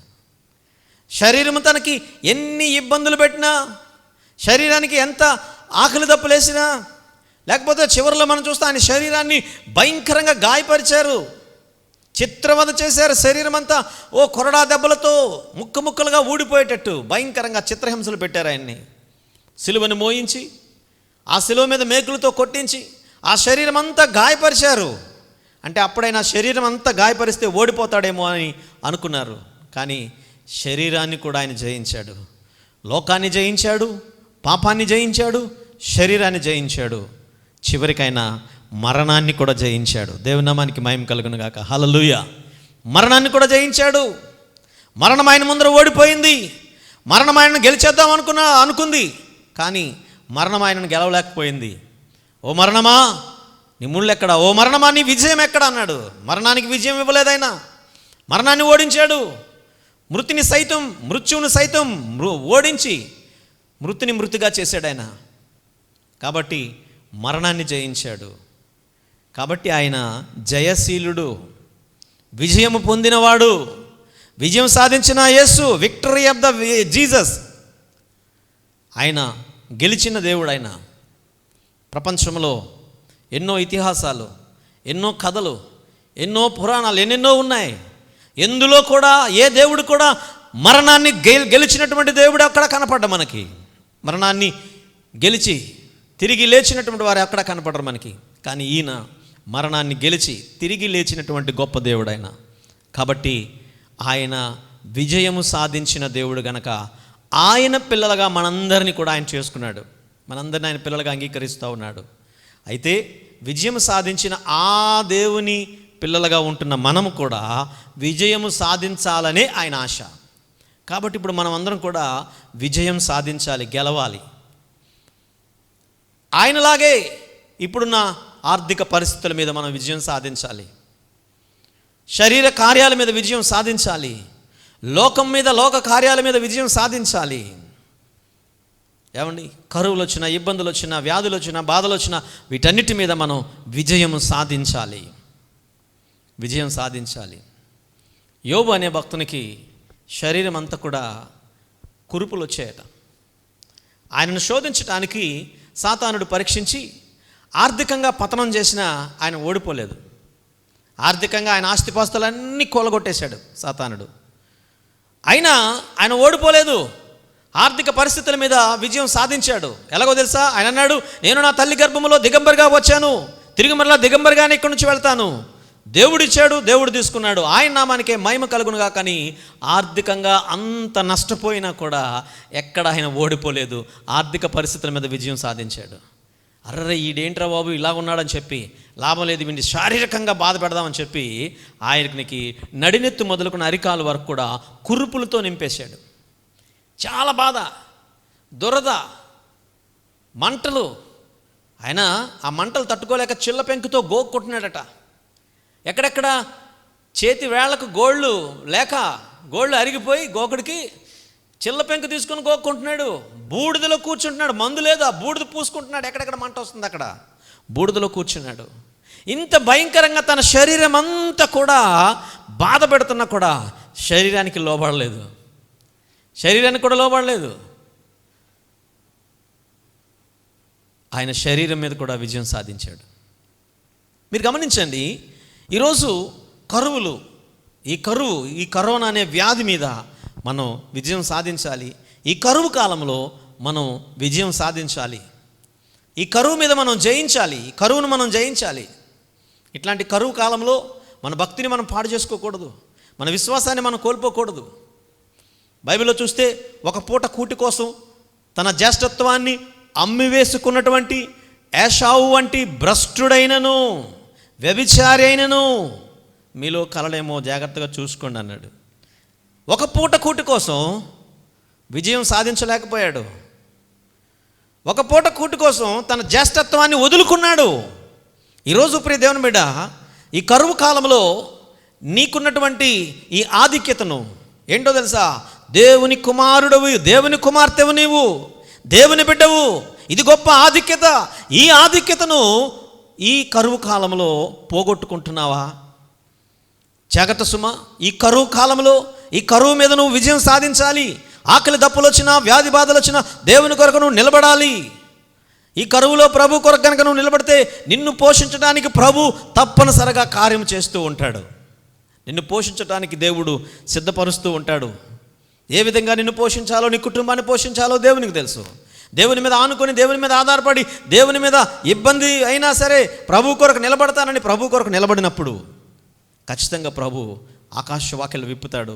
ఖచ్చితంగా ప్రభు నీకు ఏదో రకంగా ఎవరి ద్వారానో దేవుడు నీకు సహాయం చేస్తాడు. నిన్ను విడిచిపెట్టే దేవుడు ఆయన ఎంత మాత్రము కాదు. ఇలాంటి వాటి మీద కనుక నువ్వు గెలిచినట్లయితే దేవుడు నీకు ఇక్కడ నీకు ఏమీ ఇవ్వకపోయినా, అర్థమైందా? ఇక్కడ నీకు ఏదో రకంగా పంపిస్తాడండి అంటున్నారుగా, పంపిస్తారు. ఒకవేళ పంపించకపోతే పంపించడండి. కానీ దీనిలో గనక నువ్వు నిలబడినట్లయితే, ఈ కరువు మీద నువ్వు విజయం సాధించినట్లయితే, అక్కడ అంటున్నాడు 7వ వచనంలో, అక్కడ అంటున్నాడు, జయించువానికి నా దేవుని పరదేశులో ఉన్న జీవ వృక్ష ఫలములను భుజింపనిత్తును. ఇక్కడ గనక నువ్వు ఈ ఒక పూట కూటి కోసం ఎలాగైతే వాడు భక్తిని పోగొట్టుకున్నాడో, ఈరోజు నువ్వు ఇక్కడ ఈ ఆకలి దప్పులకి తాళలేక నువ్వు భక్తిని పోగొట్టుకుంటే అక్కడ పరలోకంలో జీవవృక్ష ఫలాలు పోగొట్టుకుంటావు. ఇక్కడ నీవు బ్రతికే దేనికోసం అంటే, ఒక పూట తిన్నా మరలా ఆకలేస్తుంది, ఇంకో పూట తిన్నా మరలా ఆకలేస్తుంది, ఒక రోజు తిన్నా ఇంకో రోజుకి ఆకలేస్తుంది. కానీ అక్కడ దేవుడిచ్చే ఆహారము జీవవృక్ష ఫలాలట. అవి తింటే నిత్యము జీవిస్తావు. దేవునికి స్తోత్రం. కనుక ఈ ఆహారం కొరకు దేవుడిచ్చే ఆ జీవవృక్ష ఫలాలను పోగొట్టుకోకూడదు పిల్లరా. కాబట్టి వీటి మీద నువ్వు విజయం సాధించాలి. ఈ కరోనా పరిస్థితుల్లో, వైరస్ ఉన్నటువంటి పరిస్థితుల్లో, ఈ కష్టకాలంలో, ఈ కరువు కాలంలో ఆకలి దప్పులు తాళలేక, ఈ కరువును తాళలేక, తట్టుకోలేక నీ భక్తిని పాడు చేసుకుంటే జాగ్రత్త సుమా. నువ్వు గెలవాలి, నువ్వు ఓడిపోకూడదు. ఈ పరిస్థితుల మీద కనుక నువ్వు గెలిస్తే పరలోకంలో దేవుడు నీకు ఏమిస్తానంటున్నాడు తెలుసా? జీవవృక్ష ఫలములను భుజింపనిత్తును. ఇది మొదటిది. ఇక రెండవది ఏంటో చూద్దాం. పరిశుద్ధ గ్రంథంలో నుంచి అదే ప్రకటన గ్రంథంలో నుంచి 2వ అధ్యాయము 11వ వచనం చూద్దాం. 11వ వచనం 11 ఇక్కడ అంటున్నాడు, సంగములతో ఆత్మ చెప్పుచున్న మాట చెవిగలవాడు వినుగాక. జయించువాడు రెండవ మరణము వలన ఏ హాని చెందడు. జయించువాడట రెండవ మరణము వలన ఏ హాని చెందడు. రెండవ మరణం ఇదేంటండి పాస్ గారు, 2 మరణాలు ఉంటాయా? ఎస్. లోకంలో ఉన్నవారికి ఒక మరణం అనుకుంటారు, కానీ మనకు 2 మరణాలు ఉంటాయి. అదేంటో తెలుసా? ఒకటి శరీరానికి వచ్చే మరణం, రెండవది ఆత్మకు వచ్చే మరణం. ఈ లోకంలో శరీరంతో ఉంటున్నాం కనుక శరీరం మరణిస్తుంది. మరణించగానే ఈ శరీరంలోంచి ఆత్మ వెళ్ళిపోతుంది. ఆత్మ దేవుని యొద్దకు వెళుతుంది. అక్కడ దీనికి ఇంకొక మరణం ఉంటుంది. ఆ మరణం పేరే అగ్ని ఆరదు, పురుగు చావదు, మండుగుండం. వేదనకరమైన స్థలం మండుగుండం. అగ్ని ఆరదు, పురుగు చావదు. ఆ రెండవ మరణం ఉంటుంది. దాన్నే రెండవ మరణం అంటారు. అక్కడ మీరు చదివినట్లయితే ఆ రెండవ మరణం గురించి ఆ వాక్యాల్లో కూడా అక్కడ మనం చూస్తాం. పిరికివారును, అవిశ్వాసులను, వీళ్ళందరూ కూడా ఆ రెండవ మరణంలో పడతారు అని చెప్పి, ఇది రెండవ మరణము అని చెప్పి అక్కడ ఉంటుంది. కనుక గమనించండి, ఈ రెండవ మరణము నీకే హాని చేయకుండా, ఈ మరణంలోంచి నువ్వు దాటిపోవాలంటే, ఈ మరణమును నీకు ఎలాంటి హాని కలగకుండా ఈ మరణాన్ని నువ్వు ఎదుర్కోవాలి, ఈ మరణాన్ని నువ్వు జయించాలి అంటే గమనించండి, ఇక్కడ ఈ లోకంలో ఇక్కడ నువ్వేం చేయాలంటే జయ జీవితాన్ని చేయాలి. ఇక్కడ ఈ లోకంలో వీటన్నిటిని ఎదుర్కోవాలి. నీకు ఎదురయ్యే ప్రతి సమస్య, ప్రతి పరిస్థితులను కూడా నువ్వు గెలవాలి. ఈ పరిస్థితులన్నిటి మీద కూడా, కరువు పరిస్థితులు వచ్చినా వీటి మీద గెలవాలి, బలహీనతలు వచ్చినా వాటి మీద గెలవాలి, శరీర సంబంధమైన వచ్చినా వాటి మీద గెలవాలి, ఆర్థిక సంబంధమైన వచ్చినా వాటి మీద గెలవాలి. ఈరోజు చాలామంది ఆర్థిక అవసరతలు ఏర్పడినప్పుడు ఆర్థిక అవసరాలు తీర్చుకోవటానికి చేతకాక, ఆ పేదరికంలో బ్రతకలేక, ఆ దీనస్థితిలో ఉండలేక, అలాంటి స్థితిలో భక్తిని కాపాడుకోలేక, ఎవరైనా ఏదైనా ఇస్తారంటే తప్పు మార్గంలోనికి వెళ్ళిపోయి తప్పుడు పనులు చేసి డబ్బులు సంపాదించి ధనవంతులైపోవటానికి ప్రయత్నిస్తూ ఉంటారు. సో అలా చాలామంది భక్తిని పాడు చేసుకొని పాపములో పడి ఆ ధనవంతులయ్యేవారు చాలామంది కూడా ఉన్నారు. విజయాన్ని సాధించలేరు ఆర్థిక పరిస్థితుల మీద. ఈ ఆర్థిక పరిస్థితులు ఎలాగొకలాగా మనం గొప్పవారు అనిపించుకోవాలి, ఎలాగొకలాగా బాగా బ్రతకాలి, ఎలాగొకలాగా మనం అందరిలాగే అన్నీ సంపాదించుకొని అన్నీ ఉండాలి అనుకొని వాటి కోసం వారి భక్తిని తాకట్టు పెట్టి, వారి విశ్వాసాన్ని తాకట్టు పెట్టి, వారి భక్తి అంతని కూడా పాడు చేసుకొని ఈరోజు డబ్బు సంపాదన కొరకు, లగ్జరీలకు అలవాటు పడినవారు డబ్బు సంపాదించుకోవడం కొరకు వారి యొక్క భక్తిని పాడు చేసుకున్న పరిస్థితులు మనకు కనబడతాయి ప్రియులారా. కనుక మీరు గమనించండి, అలాంటి పరిస్థితుల్లో నుంచి, ఇలాంటి పరిస్థితులు మనకు ఎదురైనప్పుడు మనం ఏం చేయాలంటే వాటిని జయించాలి. పేదరికంలోనే దేవుడికి ఏది ఇస్తే దానిలోనే నమ్మకంగా ఉండి, ఎంత ఇస్తే అంతలోనే నీ భక్తిని కాపాడుకుంటూ పరిశుద్ధంగా జీవిస్తూ ఏమాత్రం కూడా లోకంలో పడిపోకుండా ఈ ధన వ్యామోహాల మీద విజయం సాధించాలి, లోక కార్యాల మీద విజయం సాధించాలి, లోక తలంపుల మీద విజయం సాధించాలి. ఇలా జయించువాడే రెండవ మరణాన్ని దాటుతాడు.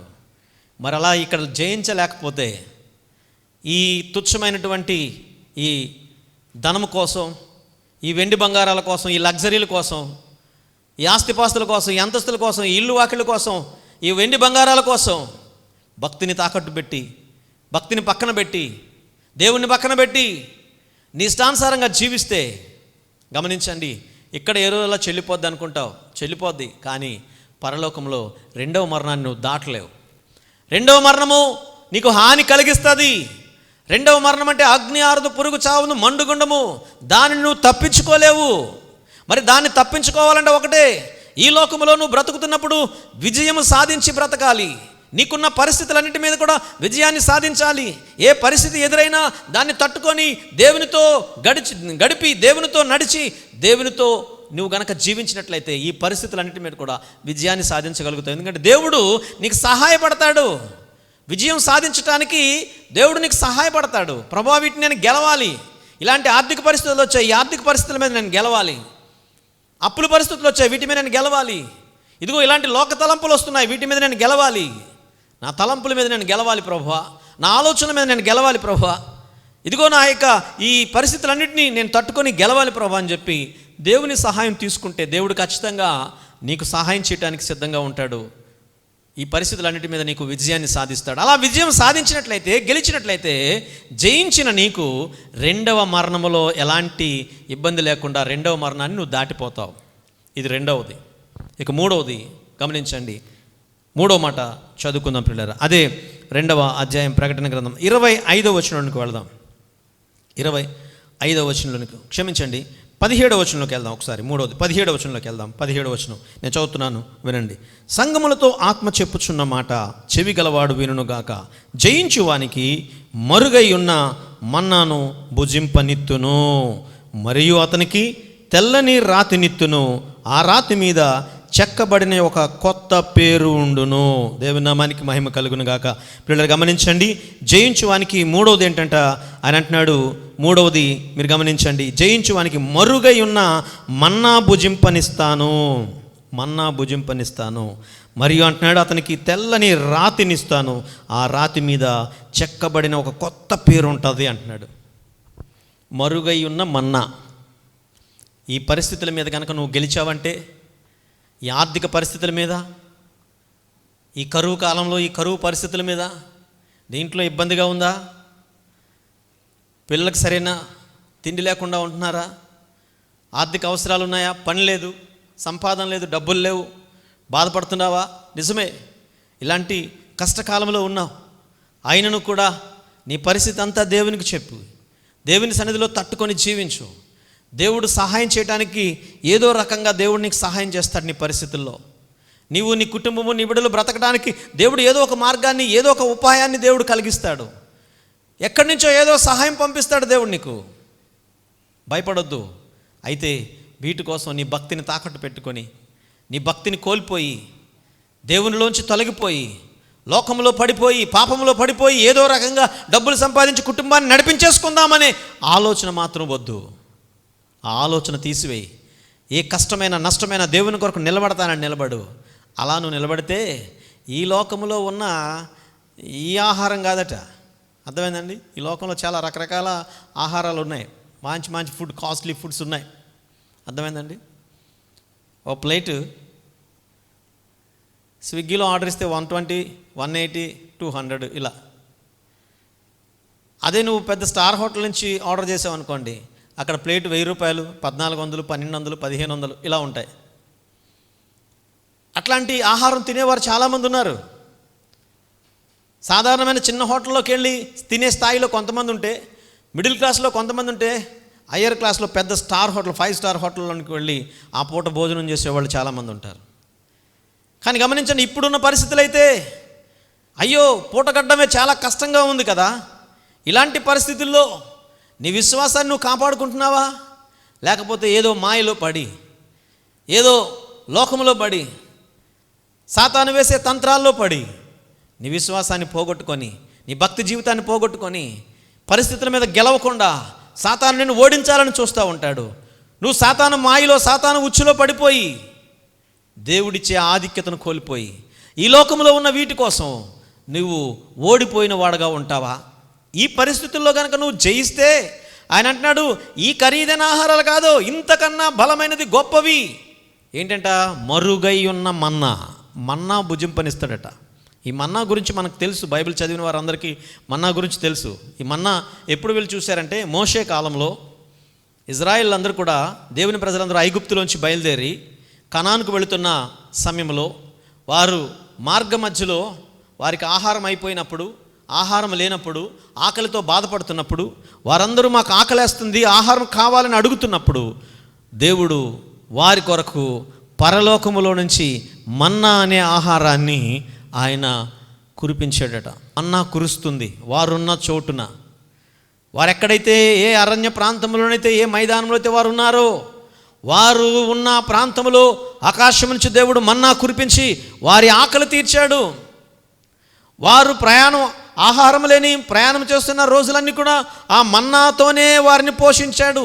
ఆ మన్నా దేవదూతలు భుజించే ఆహారం అటది, పరలోకంలో ఉండే ఆహారం అటది. అలాంటి ఆహారమును దేవుడు తన ప్రజలకిచ్చి తన ప్రజల యొక్క ఆకలి తీర్చాడు. వారిని ఆకలితో ఉంచలేదు, వారిని ఆకలి చావులకు అప్పగించలేదు. భయపడొద్దు ప్రియ సహోదరి, ప్రియ సహోదరుడా. ఆకలి చావుకి నీవు అప్పగింపబడవు. ఆకలితో నువ్వు ఎంత మాత్రం కూడా ఉండవు. దేవుడు ఏదో విధంగా నిన్ను పోషిస్తాడు. ఆకలితో ఉన్న ఏలియాని కాకుల ద్వారా ఆహారాన్ని పంపించి, కాకుల ద్వారా ఏలియాని పోషించాడు. ప్రియదేవుని బిడ్డలారా, అనేక మంది భక్తుల్ని ప్రియులారా వారిని ఏ విధంగా విడిచిపెట్టకుండా వారికి కావలసినట్టు సహాయం చేసి వారిని పోషించాడు. ఈరోజు అదే దేవుడు నీతో మాట్లాడుతున్నాడు. నువ్వేమాత్రం కూడా ఈ కరోనా పరిస్థితులు, ఈ కష్టకాలంలో, ఇలాంటి ఆర్థిక ఇబ్బందుల్లో ఉంటున్న నీవు భయపడవద్దు. నీవు ఈ పరిస్థితుల మీద విజయం సాధించాలి. ఈ పరిస్థితులన్నింటి మీద నువ్వు గెలవాలి. గెలిస్తే నీకు పరలోకంలో ఎప్పుడో మన పితరులు తిన్నటువంటి ఆ యొక్క ఆహారము, మన్నా అనే ఆహారాన్ని దేవుడు నీకు భుజింపనిస్తాడట. అంత మాత్రమే కాదు, ఇంకో అంటున్నాడు, ఒక తెల్లని రాతిని ఇస్తానంటున్నాడు. రాతిని, ఆ రాయి మీద చెక్కబడిన కొత్త పేరు, నీకు పెట్టినటువంటి చెక్కబడిన ఒక కొత్త పేరుని దేవుడు ఆ రాతి మీద ఇచ్చి, తెల్లని రాతిని ఇచ్చి నీకు సన్మానం చేస్తాడు. తెల్లని రాతిని బహుమానంగా ఇస్తాడు. నువ్వు ఈ లోకంలో ఈ పరిస్థితులన్నీ తట్టుకొని, ఆకలి దప్పులు తట్టుకొని, వ్యాధి బాధలు తట్టుకొని, లోకాశలు తట్టుకొని, లోకం మీద, పాపం మీద నువ్వు గెలిచావు గనక, ఆర్థిక ఇబ్బందుల మీద నువ్వు గెలిచావు గనక, గెలిచిన నీకు, జయము సాధించిన నీకు దేవుడు గొప్ప ఆ యొక్క బహుమానాన్ని చూడండి. ఇప్పుడు మనం చాలా స్పోర్ట్స్ అవి చూస్తూ ఉంటాం కదా, క్రికెట్స్ అని, టెన్నిస్ అని, ఫుట్బాల్ అని, లేకపోతే రకరకాల ఆటలు, గేమ్స్ ఉంటాయి కదా. ఈ గేమ్స్ అన్నింటిలో కూడా గెలిచిన వారికి ఒక మంచి కప్ ఇస్తారు, షీల్డ్. రకరకాల షీల్డ్స్ ఉంటాయి, రకరకాల కప్పులు ఉంటాయి, దానికి వెనకాల ప్రైజ్ మనీ ఉంటుంది. ఆ పెద్ద షీల్డ్ ఇస్తారు. ఆ షీల్డ్ మీద అది ఏ టీము ఏ ఆటలో గెలిచారో, ఏ ఇయర్లో గెలిచారో అవన్నీ పేర్లు అక్కడ రాసి ఉంటాయి. అట్లాంటిది గెలవగానే ఓ పెద్ద వ్యక్తి ముందు, అర్థమైంది, ఆ బహుమానాలు ఇవ్వటానికి అతిరథ మహారథులు పెద్ద పెద్ద వాళ్ళు వచ్చి, వీళ్ళు విన్ అయింది ఈ టీం కాబట్టి ఈ టీంకి ఇదిగో అని చెప్పి ఆ ప్రధానమంత్రి ముందో లేకపోతే రాష్ట్రపతి ముందో అలాంటి వారి ముందు తీసుకొచ్చి వారికి అవార్డ్స్ ఇస్తూ ఉంటారు. కొంతమంది కొన్ని సేవలు చేస్తారు కదా, వాటిని చేసిన దానికి రాష్ట్రపతి ముందు అవార్డ్స్, పద్మభూషణ్, పద్మవిభూషణ్ ఏమండి, లేకపోతే ద్రోణాచార్య, రకరకాల అవార్డ్స్ ఉంటాయి. అవన్నీ కూడా రాష్ట్రపతి ముందు తీసుకునేవి, గవర్నర్ ముందు తీసుకునేవి, ప్రధానమంత్రి ముందు తీసుకునేవి, ముఖ్యమంత్రి చేతి మీదుగా తీసుకునేవి, ఇలాంటి అవార్డ్స్ అన్నీ కూడా ఇస్తూ ఉంటారు వారి చేతుల మీదుగా. మీరు గమనించండి, వారు గెలిచిన దానికి వారికి ఇచ్చే ఆ అవార్డు. ఈరోజు మనము కూడా ఈ లోకం మీద గెలిస్తే, పాపం మీద విజయం సాధిస్తే, ఈ కరువులో, ఇబ్బందుల్లో, సమస్యల్లో వీటన్నిటి మీద మనం కనుక విజయాన్ని సాధిస్తే, గెలిచిన మనకి ప్రభు ఏం చేస్తాడట, పరలోకంలో ఒక తెల్లని రాతిని ఇస్తాడట. ఆ రాతి మీద ఆ పేరు చెక్కబడి ఉంటుంది. మరుగై ఉన్న మన్నాను భుజింపనిస్తానంటున్నాడు, అలాగే వారికి ఏం ఇస్తానంటున్నాడు తెలుసా, తెల్లని రాతిని ఇస్తానంటున్నాడు. ఎంత గొప్ప సంగతి. మరి దాన్ని నువ్వు పొందుకోవాలంటే ఈ లోకంలో నువ్వేం చేయాలి తెలుసా, గెలవాలి, ఓడిపోకూడదు. ఇప్పుడున్న పరిస్థితుల్లో ఈ పరిస్థితులన్నింటి మీద కూడా నువ్వు గెలవాలి, ఓడిపోకూడదు, రాజీ పడకూడదు. దేనికి నువ్వు ఆ రాజీ పడిపోకూడదు. ఇందాక నేను చెప్పినట్టుగా తిండి కొరకు ఏమాత్రం కూడా రాజీ పడకూడదు. తిండి కోసం, ఒక్క పూట కూటి కోసం వాడు రాజీ పడిపోయాడు. నీవైతే ఈ కరువు కాలంలో రాజీ పడవలసిన పని లేదు. ప్రభు కొరకు నిలబడు. ప్రభు నిన్ను విడవడు, ప్రభు నిన్ను విడిచిపెట్టడు, ఆయనకి సహాయం చేస్తాడు. అంతేగాని వీటి కోసం నీ భక్తిని పాడు చేసుకొని, దేవునిలో ఉండకుండా, విశ్వాసంలో ముందుకు వెళ్లకుండా, ప్రభుని సేవించకుండా, ప్రభుని పక్కన పెడితే నువ్వు ఓడిపోతావు ప్రియ దేవుని బిడ్డలారా. కనుక గెలవాలి, అవన్నీ సంపాదించుకోవాలి. ఇది మూడవది. నాలుగవదిగా నేను చెప్తున్నా, నాలుగవదిగా చూడండి ఇంకొకసారి పరిశుద్ధ గ్రంథంలోంచి అదే అధ్యాయంలో నుంచి 25వ వచనం చదువుకుందాం. 25, 26 చదువుకుందాం ఒకసారి. 25వ వచనం నేను చదువుతున్నా, ఆలకించండి. నేను వచ్చే వరకు మీకు కలిగి ఉన్నదాన్ని గట్టిగా పట్టుకొనుడి. నేను నా తండ్రి వలన అధికారము పొందినట్టు జయించుచు అంతము వరకు నా క్రియలు జాగ్రత్తగా చేయువానికి జనుల మీద అధికారం ఇచ్చేదను. నేను చదువుతున్నాను, ఆలకించండి. 5వ వచనం. జయించువాడు అలాగున తెల్లని వస్త్రములను ధరించుకొనును, జీవగ్రంథములో నుండి అతని పేరు ఎంత మాత్రమును తుడుపు పెట్టక, నా తండ్రి ఎదుటను ఆయన దూతల ఎదుటను అతని పేరు ఒప్పుకొందును. దేవుని నామానికి మహిమ కలుగును గాక. జయించు వారికట, ఇక్కడ చెప్తున్నాడు, జయించు వారికట తెల్లని వస్త్రములను ధరింపనిస్తాను అంటున్నాడు. తెల్లని వస్త్రాలు ఇస్తాడట. నీవు ఈ పరిస్థితులన్నీ జయిస్తే, ఈ పరిస్థితుల మీద నువ్వు జయ జీవితం పొందుకుంటే, నువ్వు దేవుని ఎదుట దేవుని దగ్గరికి వెళ్ళినప్పుడు ఆయన నీకు తెల్లని వస్త్రములను ఇస్తానంటున్నాడు.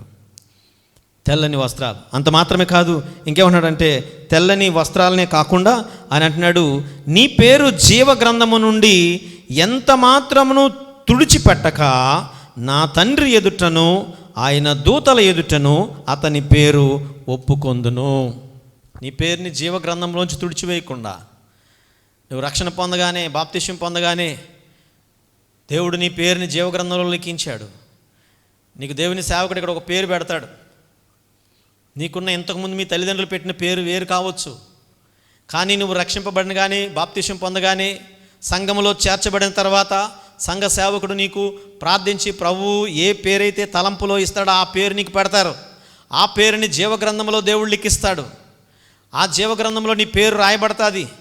అప్పటి నుంచి నువ్వు దేవుని కొరకు ఎలా బ్రతుకుతున్నావో, ఎలా జీవిస్తున్నావో, దేవుని కొరకు ఎలాగా ఉంటున్నావో అవన్నీ కూడా ఆలోచించి ఆ పేరుని అందులో నువ్వు భక్తిగా ఉంటే, నువ్వు పరిశుద్ధంగా ఉంటే, నువ్వు ప్రభు కొరకు జీవిస్తే, ప్రభు కొరకు ఈ లోకం మీద ఉన్నటువంటి లోకంలో ఎదురైన సమస్యలన్నింటినీ కూడా నువ్వు జయిస్తూ ఉంటే ఆ పేరు అలాగే స్థిరంగా ఉంటుంది. నువ్వు ఈ లోకంలో ఎదురయ్యే సమస్యలు తట్టుకోలేక, జయ జీవితం లేకుండా, జయించలేక నువ్వు ఓడిపోతుంటే లోకములో ఓడిపోయి, శరీరం ముందు ఓడిపోయి, ధనం ముందు ఓడిపోయి, మరి అనేక వాటి మీద వ్యామోహాల ముందు ఓడిపోయి, ఇలాంటి ఓడిపోయిన జీవితం నీకుంటే అక్కడ నుంచి నీ పేరు కొట్టివేయబడుతుంది, తీసివేయబడుతుంది. ఆ పేరు ఉండదు అక్కడ, కొట్టివేయబడుతుంది. అయితే జయించు వానికట అతని పేరు ఎంత మాత్రం కొట్టివేయబడదట, అందులోనే అతని పేరు ఉంటుందట. అంతేకాదు కానీ నీవు పరలోకం వెళ్ళగానే ఆయన కుమారుడైన యేసుక్రీస్తు తండ్రి ఎదుటను తన దూతల ఎదుటను నీ పేరును ఒప్పుకుంటాడట నిన్ను గూర్చి.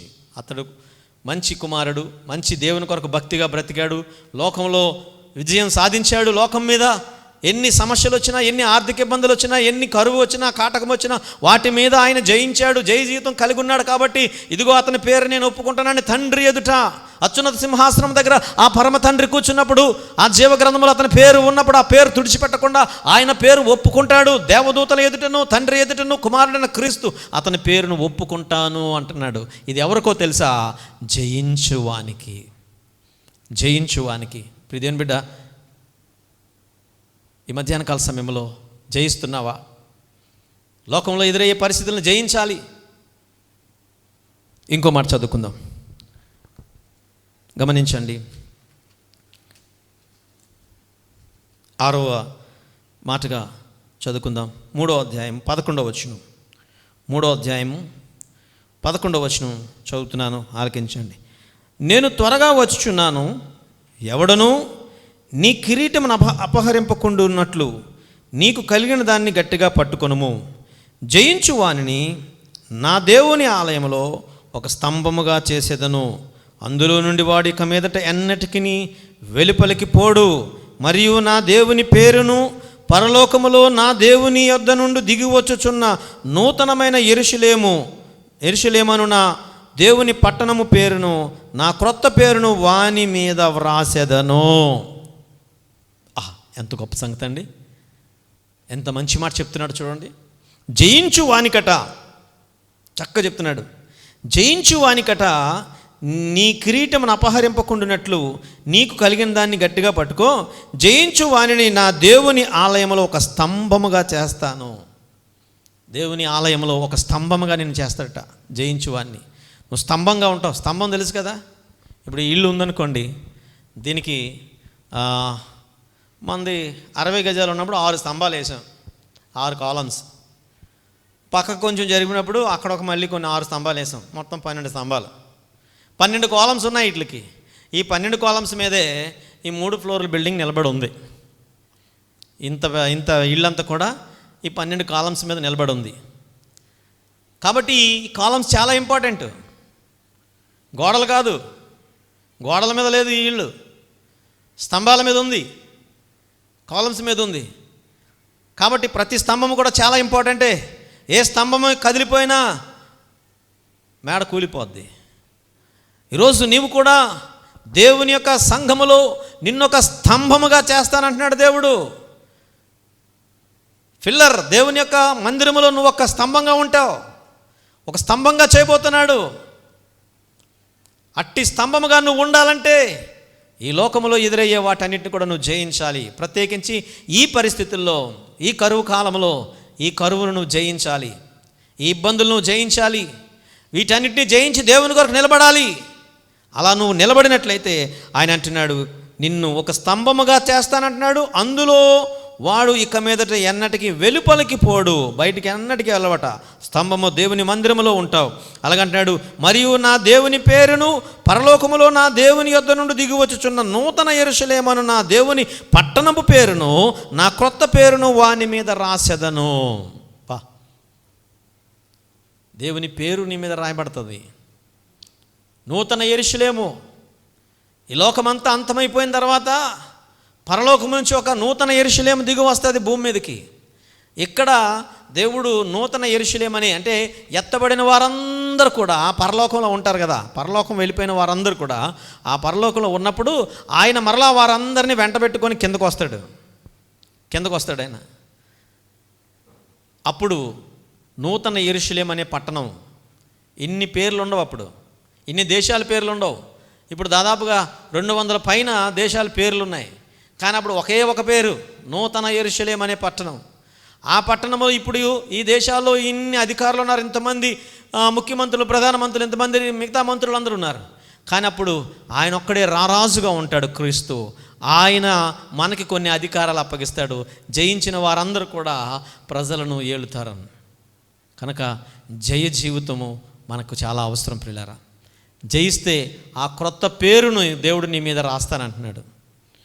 యెరూషలేమనే నూతన పట్టణము 1000 ఏళ్ల పరిపాలన ఉంటుంది. అది 1000 సంవత్సరాల పరిపాలన. అప్పటి వరకు నువ్వు ఆయన ఆ పరలోకంలో నువ్వు జీవిస్తావు, జయించిన నీవు. కాబట్టి ఈరోజు నీవు జయ జీవితం కలిగి ఉన్నావా? జయ జీవితం కలిగి ఉంటే ఇలా దేవుని మందిరంలో ఒక స్తంభముగాను, నూతన యెరూషలేములో ఆయన పేరుని దేవుడు నీకు పెడతాడు. చివరిగా ఇంకో మాట మనం చదువుకుందాం. చివరిగా 3వ అధ్యాయం 21వ వచనం చదువుకుందాం. 21వ వచనం, 22 వచనాలు చదువుకుందాం. నేను చదువుతున్నా, ఆలకించండి.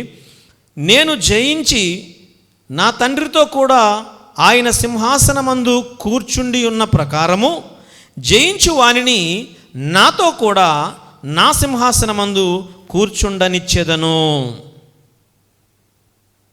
అర్థమైందండి? లాస్ట్ మాట జయిస్తేనట. మళ్ళీ చదువుతున్నానండి. నేను జయించాను, జయించి నా తండ్రితో కూడా ఆయన సింహాసనమందు కూర్చుండి ఉన్న ప్రకారము జయించేవాడు నాతో కూడా నా సింహాసనమందు కూర్చుండనిచ్చేదను. మీరు గమనించండి, యేసు ప్రభువారు ఈ లోకానికి వచ్చినప్పుడు కేవలం ఎలా వచ్చాడో మనకు తెలుసు. ఆయన రిక్తుడుగా, దాసుడుగా. ఏమండి, ఆయన ధనవంతుడిగా రాలేదు, లేకపోతే ఆయన ఏమో అద్భుత కార్యాలు చేసే ఏదో మాయలతో రాలేదు ఆయన ఈ లోకానికి. ఆయన మామూలు సాధారణమైన వ్యక్తిగా, నీలాగా నాలాగా ఒక మనుష్య కుమారుడుగా ఈ లోకానికి వచ్చాడు. పైగా ఫిలిప్పీ పత్రికలో ఉంటుంది, మనం చదువుకుంటే ఆయన ఎలా పుట్టాడంటే దాసుని స్వరూపం ధరించుకున్నాడట. దాసుని స్వరూపం, మనుష్యుని పోలికగా పుట్టాడు, దాసుని స్వరూపం ధరించుకున్నాడు. ఏమంటే ధనవంతుడిగా ఆయన లోకానికి రాలేదు, ఏమంటే యజమానుడిగా రాలేదు, రాజుగా, చక్రవర్తిగా, లేకపోతే ఇంకేదో ఇంకొచ్చేయడానికి ఆయన రాలేదు. కానీ కేవలం మనలాంటి మనిషిలాగా ఈ లోకానికి వచ్చాడు. ఆయనకి శరీరం ఉంది, ఆకలి దప్పులు ఉన్నాయి, వ్యాధి బాధలు ఉన్నాయి, అన్నీ ఆయనకు ఉన్నాయి. మనకి ఎలాగైతే ఉన్నాయో ఆయనకి అలా అన్నీ ఉన్నాయి. అయితే ఆయన శరీరంతో జీవించి ఉన్న అన్నాళ్ళు కూడా 33.5 సంవత్సరాలు శరీరంతో జీవించాడు. సో 33.5 సంవత్సరాల్లో ఆయనకి ఆకలి ఉంది, దాహం ఉంది, వ్యాధి బాధ, అన్నీ కష్టం నష్టం అన్నీ శరీరానికి ఎలాంటి ఉంటాయో అవన్నీ కూడా ఆయనకు ఉన్నాయి. అయితే ఆయన అన్నీ జయించాడు. శరీరానికి ఉన్నటువంటి సుఖాలు, శరీరానికి ఉన్నటువంటి కష్టాలు, శరీరానికి ఉన్నటువంటి వ్యాధి బాధలు, ఆకలి దప్పులు, ఏమండి అన్నీ శరీరంలో ఉన్నటువంటివన్నీ కూడా శరీరేచ్ఛలు, శరీర కార్యాలు, శరీరంతో ఉన్నాడు కదా, అవన్నీ కూడా ఆయనలో కూడా ఉన్నాయి. కానీ అవన్నీ ఏవి ఆయన్ని పాడు చేయలేకపోయాయి, ఏవి కూడా ఆయనని ఓడించలేకపోయాయి. ఆయన శరీరం మీద విజయం సాధించాడు. ఆ శరీర కోరికలకు లోబడలేదు, శరీర కార్యాలకు లోబడలేదు. చివరికి ఆయన శరీరాన్ని గాయపరిచినా కూడా ఆ దెబ్బలన్నింటినీ కూడా తట్టుకొని జీవించాడు. అన్నిటినీ ఆయన ఏం చేశాడంటే గెలిచాడు. లోకం మీద గెలిచాడు, పాపం మీద గెలిచాడు, శరీరం మీద గెలిచాడు, మరణం మీద గెలిచాడు. అన్నిటి మీద ఆయన జయించాడు. ఆయన అంటున్నాడు, అన్నిటి మీద జయించాను కాబట్టే నేను నా తండ్రి సింహాసనం దగ్గర కూర్చున్నాను. నా తండ్రి నాకు ఒక సింహాసనం వేశాడు ఆయన ప్రక్కన సింహాసనం మీద నేను కూడా కూర్చున్నాను. ఎందుకో తెలుసా ఇక్కడ కూర్చున్నాను? నేను జయించాను కాబట్టే ఆ తండ్రి కుడి పార్శ్వం మీద నేను కూర్చున్నాను. ఇప్పుడు నాలాగా నన్ను నమ్ముకున్న పిల్లలందరూ కూడా వారు కూడా జయించినట్లయితే, లోకం మీద, పాపం మీద, వ్యాధి మీద, బాధ మీద, కరువు మీద, కష్టాల మీద, ఆర్థిక ఇబ్బందుల మీద, వీటన్నిటి మీద జయ జీవితం పొందినట్లయితే, జయించిన నేను ఎలాగైతే నా తండ్రి కుడి పార్శ్వమందు సింహాసనం మీద కూర్చున్నానో, జయించిన మీరు కూడా నాతో కూడా నా సింహాసనం మందు కూర్చుంటారు. బా, ఎంత గొప్ప సంగతి అండి! నాతో కూడా నా సింహాసనం మందు కూర్చుంటారు. ఆయన తండ్రితో ఎలాగైతే ఆయన కూర్చున్నాడో, జయించాడు కాబట్టి ఆ ఆధిక్యతను తండ్రి ఆయనకి ఇచ్చాడు. అలాగే ఇప్పుడు మనము కూడా జయిస్తే మనకు కుమారుడైన క్రీస్తు ఆయన కూడా మనకు ఆ ఆధిక్యతనిస్తాడు. నాతో కూడా నా సింహాసనం మందు కూర్చుండనిస్తును. నువ్వు దేవునితో కూడా దేవుని సింహాసనం మందు కూర్చోవాలంటే ఈరోజు నీకు ఎదురైన పరిస్థితులన్నింటిలో కూడా నువ్వు విజయం సాధించాలి, గెలవాలి. గెలిస్తేనే గొప్ప అద్భుత కార్యాన్ని చూడగలుగుతావు. ఈ కరువు కాలంలో నీ భక్తిని పాడు చేసుకోవద్దు, నీ విశ్వాసాన్ని వదులుకోవద్దు, ఓడిపోవద్దు. పరిస్థితులకు రాజీ పడిపోయి శరీరాన్ని తాకట్టు పెట్టుకొని విశ్వాసాన్ని తాకట్టు పెట్టుకొని ఈరోజు లోకంలో ఉన్నటువంటి ఈ తుచ్చమైన వాటి కొరకు నీ భక్తిని అమ్మివేసుకుంటే, నీ భక్తిని పాడు చేసుకుంటే, దేవుని కొరకు నిలబడకుండా, దేవుని కొరకు బ్రతకకుండా, దేవుని కొరకు ఏమాత్రం కూడా నువ్వు జీవించకుండా లోకంలో కలిసిపోయి, లోకంలో పడిపోయి, లోక ఆశల కొరకు పడిపోయి, లోకంలో ఉన్న వాటి కొరకు విశ్వాసాన్ని పక్కన పెట్టి జయ జీవితాన్ని పోగొట్టుకుంటే, ఓడిపోయినటువంటి ఓటమిని కనుక నువ్వు కలిగి ఉంటే అది ఎంత అవమానకరమో ఒకసారి ఆలోచించండి. ఓడిపోయిన వారు ఎంత అవమానకరంగా ఉంటారో తెలుసా? అప్పుడప్పుడు మనం ఈ టీవీలో న్యూస్ చూస్తూ ఉంటాం. క్రికెట్ మ్యాచ్లు కానివ్వండి, కొన్ని రకాలైన ఒలింపిక్స్ ఉంటాయన్నమాట. ఆ గేమ్స్లో ఓడిపోయిన వారు తల దించుకుంటారు. ముఖంలో నవ్వు ఉండదు, చిరునవ్వు ఉండదు, ముఖంలో ఆనందం ఉండదు, సంతోషం ఉండదు. ఎలా ఓడిపోయి ఎలా అయితే ఉంటారో భయంకరంగా ఉంటుంది. గెలిచిన వారి ముఖాలు చూడండి, విజయోత్సవంతో ఆనందంతో వెలిగిపోతూ ఉంటారు, జేజేలు కొడతా ఉంటారు, విక్టరీ అని వేలు చూపిస్తూ ఉంటారు. వారి యొక్క ఆనందోత్సవాలు ఎంత ఆనందంతో ప్రజలు కూడా వారిని జేజేలు పలుకుతూ వారిని పైకెత్తేస్తూ ఎంతగా ఆర్భాటం చేస్తారో తెలుసా? గెలిచిన వారు కనుక వారి స్వగ్రామాలకు వచ్చినప్పుడు, లేకపోతే వారి సొంత ఊరికి వచ్చినప్పుడు ఆ గెలిచిన వారికి ఎలాంటి విజయోత్సవం చేస్తారో, ఎంత గొప్పగా ఉంటుందో ఈరోజు గమనించండి. నీవు కూడా గెలిస్తే పరలోకంలో నీకు కూడా అలాంటి విజయోత్సవం కలుగుతుంది. పరలోకంలో ప్రభు నిన్ను కూడా తన దేవతలందరూ లేచి ఒక్కసారిగా లేచి నిన్ను ఆహ్వానం పలుకుతారు. పరలోకంలో నీకు జేజేలు కొడతారు. పరలోకంలో గెలిచిన వాడు దేవుని ఎదుటికి వస్తే ఆయన సింహాసనమందు కూర్చుండనిస్తాను అంటున్నాడు. ఈరోజు ఈ కరోనా వ్యాధి బారిన పడి ఈ కష్టకాలంలో దాదాపు 60 రోజులు అయిపోయాయి. మరలా ఇంకొక 14 రోజులు, 40 రోజులు అయిపోయాయి. మరలా ఇప్పుడు 14 రోజులు అంటున్నారు. సో మీరు గమనించండి, ఈ 14 రోజులు కూడా నువ్వు విశ్వాసాన్ని కాపాడుకో. లోకం మీద గెలు. ఏ పాపంలో పడకుండా, ఏ వ్యాధి బాధలకు లోను కాకుండా, ఈ కరువు కాలంలో నీ విశ్వాసాన్ని తాకట్టు పెట్టుకోకుండా, అమ్ము వేసుకోకుండా. ఏమన్నా ఇందాక మనం చదువుకున్నా, ఒక పూట కూటి కోసం వాడు అమ్ము వేసుకున్నాడు. నిజమే, కష్టకాలం ఇది, కరువు కాలం ఇది, ఇబ్బందులే, తినటానికి లేదు, ఇబ్బంది కాలం ఇది. ఇలాంటి టైంలో నీ విశ్వాసాన్ని నువ్వు పాడు చేసుకోవద్దు, నీ భక్తిని నువ్వు పాడు చేసుకోవద్దు. ఎవరో ఏదో ఇస్తాను దానికి రమ్మంటే దాని దగ్గరికి వెళ్ళాలంటే ఇదిగో నువ్వు దేవుని వదిలేసుకోవాలి, దేవుని పక్కన పెట్టేయాలి, నువ్వు అసలు క్రైస్తవుడు అని తెలియకూడదు. ఇలా ఎన్నెన్నో ఆఫర్స్ వస్తూ ఉంటాయి. ఒక్కసారి ఒక పాపంలో పడితే చాలు ఇవన్నీ నీకు ఇస్తానని సాతానుడు చెప్తాడు. అలాంటి వాటి కోసం పాపం చేసి ప్రభువుకి దూరం అయిపోవద్దు, జయ జీవితాన్ని కోల్పోవద్దు. ఎంత కష్టం వచ్చినా, వ్యాధి వచ్చినా, బాధ వచ్చినా, కరువైనా, కాటకమైన, ఇబ్బంది అయినా జయించు, ప్రభు కొరకు నిలబడు. అలా జయ జీవితం కలిగి ఉంటే ఖచ్చితంగా ప్రభు, నేను ఇప్పుడు చెప్పిన వాటన్నిటిని 7 అంశాలు నేను మీకు చెప్పాను, ఈ అంశాలన్నీ కూడా, ఇవన్నీ కూడా ప్రభు మీకు అనుగ్రహిస్తాడు. ఇవన్నీ కూడా పరలోకంలో ప్రభుతో నువ్వు పొందుకుంటావు, ప్రభు దగ్గర నుంచి సంపాదించుకుంటావు. లాస్ట్ చూసారా, ఆయన సింహాసనం దగ్గర కూర్చుంటావట. ఆయన సింహాసనం మీద నేను కూర్చునిస్తాడట. అంత గొప్ప ఆధిక్యతను దేవుడు నీకు అనుగ్రహించబోతున్నాడు. ఈ ఆధిక్యతలన్నీ కోల్పోతావు దేవుని బిడ్డ ఓడిపోతే. ఈ కరువు కాలంలో, ఈ కష్టకాలంలో, ఈ ఇబ్బందులు ఉన్నటువంటి ఇలాంటి రోజుల్లో నీ విశ్వాసాన్ని పాడు చేసుకొని ఓడిపోయే పరిస్థితి తెచ్చుకోకు. గెలువు, పరిస్థితులకు ఎదురు తిరిగి నిలబడు, ప్రార్థించు, ప్రభు నీకు సహాయం చేస్తాడు. ఏదో రకంగా నిన్ను ఆకలితో ఉండనివ్వడు. ఆయన అంటున్నాడు, సింహపు పిల్లలు లేమి గలవై ఆకలి కొన్నను. ఆయన పిల్లలు అన్నాడు ఆకలి కొనరు. పనులు లేవు, సంపాదన లేదు, ఇబ్బందిగానే ఉంది తెలుసు. అయినా ఇలాంటి పరిస్థితిలో నువ్వు దేవుని కొరకు నిలబడినట్లయితే, దేవుని కొరకు బ్రతికినట్లయితే, ఈ పరిస్థితుల మీద నువ్వు విజయం సాధించినట్లయితే ప్రభు ఇచ్చేవన్నీ సంపాదించుకుంటావు ప్రియ దేవుని బిడ్డారా. కనుక ఈ ఉదయకాల సమయంలో ఈ ఆరాధనలో దేవుని వాక్యం వింటున్న ప్రియ దేవుని బిడ్డ, వీక్షిస్తున్న ప్రతి దేవుని పిల్లలకు కూడా దేవుని పేట మనం చేస్తూ ఉన్నాను. మరి 14 రోజులు పొడిగింపు అయింది. ఎలా అనే ఆలోచనలో ఉన్నావేమో, ఎలా అనే కృంగిపోయే పరిస్థితుల్లో ఉన్నావేమో. అయ్యో ఈ మిగతా 14 రోజులు కూడా ఎలా గలవాలి, ఈ రోజుతో అయిపోతుంది అనుకుంటున్నాం. కానీ ఈ రోజు నుంచి మళ్ళా 14 రోజులు పొడిగించబడింది. మళ్ళా ఎలా ఎలా ఎలా బ్రతకాలి, ఎలా ఉండాలి, ఏం తినాలి, ఏంటి అనే పరిస్థితి నీకు వస్తూ ఉంది. ఇలాంటి పరిస్థితుల్లో ప్రభు వైపు చూడు, ఆయన వైపు చూడు, ఆయనతో జీవించు, పరిస్థితుల మీద విజయం సాధించు. లోబడిపోవద్దు, పరిస్థితులకు రాజీ పడిపోవద్దు. జయ జీవితం కలిగుండు, ప్రభు నీకు గొప్ప విజయాన్ని అనుగ్రహిస్తాడు.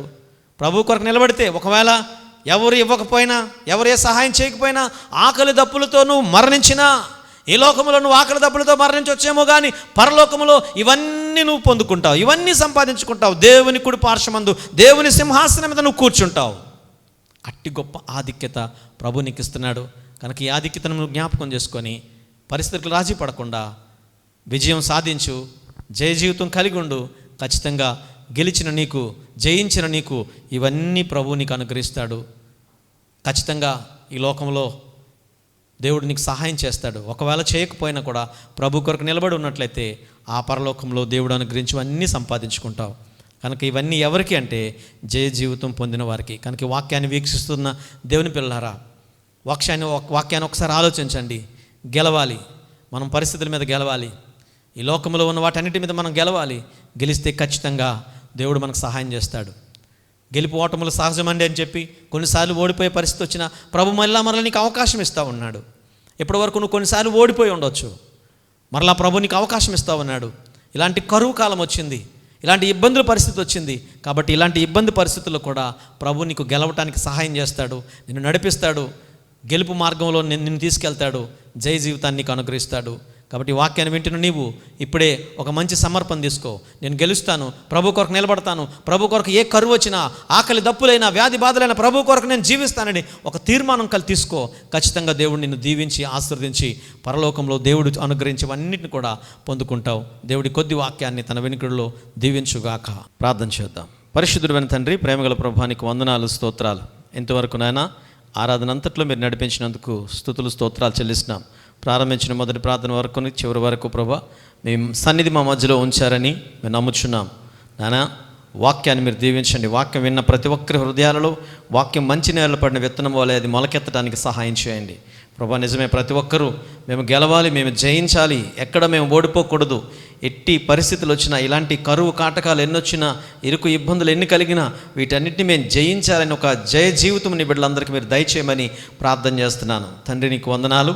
వాక్యమైన ప్రతి ఒక్కరిలో నాయన తండ్రి వాక్యమును ప్రభా నాయన వారు గ్రహించే మనసు మీరు దయచేయమని ప్రార్థన చేస్తున్నాను. వాక్యము ద్వారా ప్రతి ఒక్కరిని మీరు ఆశీర్వదించండి. ఎవరెవరు ఏ సమస్యలతో ఉన్నారో నాకు తెలియదు కానీ వారందరి కొరకు నేను ప్రార్థన చేస్తున్నాను. ఈ కార్యక్రమాన్ని వీక్షిస్తున్న ప్రతి ఒక్కరిని మీరు ఆశీర్వదించండి ప్రభా. వారి వారి సమస్యల నుంచి వారిని విడిపించండి ప్రభా. ప్రతి బిడ్డను మీరు దీవించండి నాయన. ఇదిగో ఆర్థికంగా ఎవరైతే నాయన ఇబ్బందులు పడుతున్నారో అట్టి వారికి ప్రభా మీరు సహాయం చేయండి. ఇదిగో ఆ రోజు ఏలియాను కాకుల ద్వారా పోషించినట్లుగా ఈరోజు నీ పిల్లలను ప్రభా తండ్రి మీరు ఏ రీతిగా పోషించబోతున్నారో ప్రతి ఒక్కరికి ఇబ్బంది రాకుండా నాయన, ఆకలి లేకుండా ప్రతి వారిని సమృద్ధి అయిన మేలులతో నింపమని ప్రార్థన చేస్తున్నాను. వచ్చిన ప్రతి ఒక్క విన్న ప్రతి ఒక్కరిని మీరు దీవించండి ప్రభా. వీక్షిస్తున్న ప్రతి వారిని మీరు ఆశీర్వదించమని ప్రార్థన చేస్తూ ఈ ఆరాధన ద్వారా ప్రతి బిడ్డను దీవెనకరంగా ఉంచమని మీరే ఈ ఆరాధనకు అధ్యక్షుడిగా ఉండి నడిపించారు. అందును బట్టి మీకు స్తోత్రాలు చెల్లిస్తూ సకల మహిమ ఘనత ప్రభావాలు మీరు మాత్రమే పొందమని మా ప్రభువును రక్షకుడైన యేసుక్రీస్తు పరిశుద్ధ నామంలో ప్రార్థన చేస్తున్నాను పరమ తండ్రి. ఆమేన్. యేసు రక్తమే జయం, సిలువ రక్తమే జయం. ప్రవేశు నామమునకు సంపూర్ణ విజయం, అపవాద క్రియలకనంత నాశనము కలుగునుగాక. ఆమేన్. తొట్టిల్లకుండా మనల్ని కాపాడుటకును ఆయన నిత్య మహిమ ఎదుట మనల్ని నిర్దోషులుగా నిలబెట్టుటకును ఇప్పుడు మన పరమ తండ్రి అయిన దేవుని ప్రేమ, ఆయన ప్రియకుమారుడును మన రక్షకుడైన యేసుక్రీస్తు కృప, ఆదరణకర్త అయిన పరిశుద్ధాత్మని యొక్క అన్యోన్య సహవాసము సన్నిధి కూడిన మనందరకు, అలాగే వీక్షిస్తున్న వారందరికీ, ఈ కార్యక్రమాన్ని ఎంతమంది అయితే చూస్తున్నారో వారందరినీ దీవించి కాపాడమని యేసు నామములో ప్రార్థన చేస్తున్నాం తండ్రి. ఆమేన్. పిల్లరా గమనించండి, మరొకసారి మీతో మాట్లాడటానికి ఇష్టపడతా ఉన్నాను. ఈ కార్యక్రమాలు యూట్యూబ్లో లవ్ అండ్ కంపాషన్ అనే కార్యక్రమం ద్వారా ఇవి ప్రసారం చేయబడతా ఉన్నాయి. దానికి మీరు చేయాల్సిందల్లా ఆ ఛానల్, యూట్యూబ్ ఛానల్లో లవ్ అండ్ కంపాషన్ అనే ఆ ఛానల్ని సబ్స్క్రైబ్ చేసుకోండి. ఈ కార్యక్రమాలు ఒకవేళ మీరు ఇంతవరకు జరిగిపోయిన కార్యక్రమాలు ఉన్నాయి, ఆ కార్యక్రమాలు చూడాలని ఇంతవరకు చూడలేదని మీరు ఆశపడి ఉన్నట్లయితే ఆ కార్యక్రమాలు చూసుకోవడానికి కూడా అవకాశం ఉంది. ఆ యూట్యూబ్లో మా కార్యక్రమాలన్నీ కూడా అందులో పెడుతూ ఉన్నాం. మంచి మంచి వాక్య సందేశాలు, పాటలు అన్నీ కూడా అందులో ఉన్నాయి. వాటిని మీరు వీక్షించి దేవుని ఆశీర్వాదాలు మీరు పొందొచ్చు.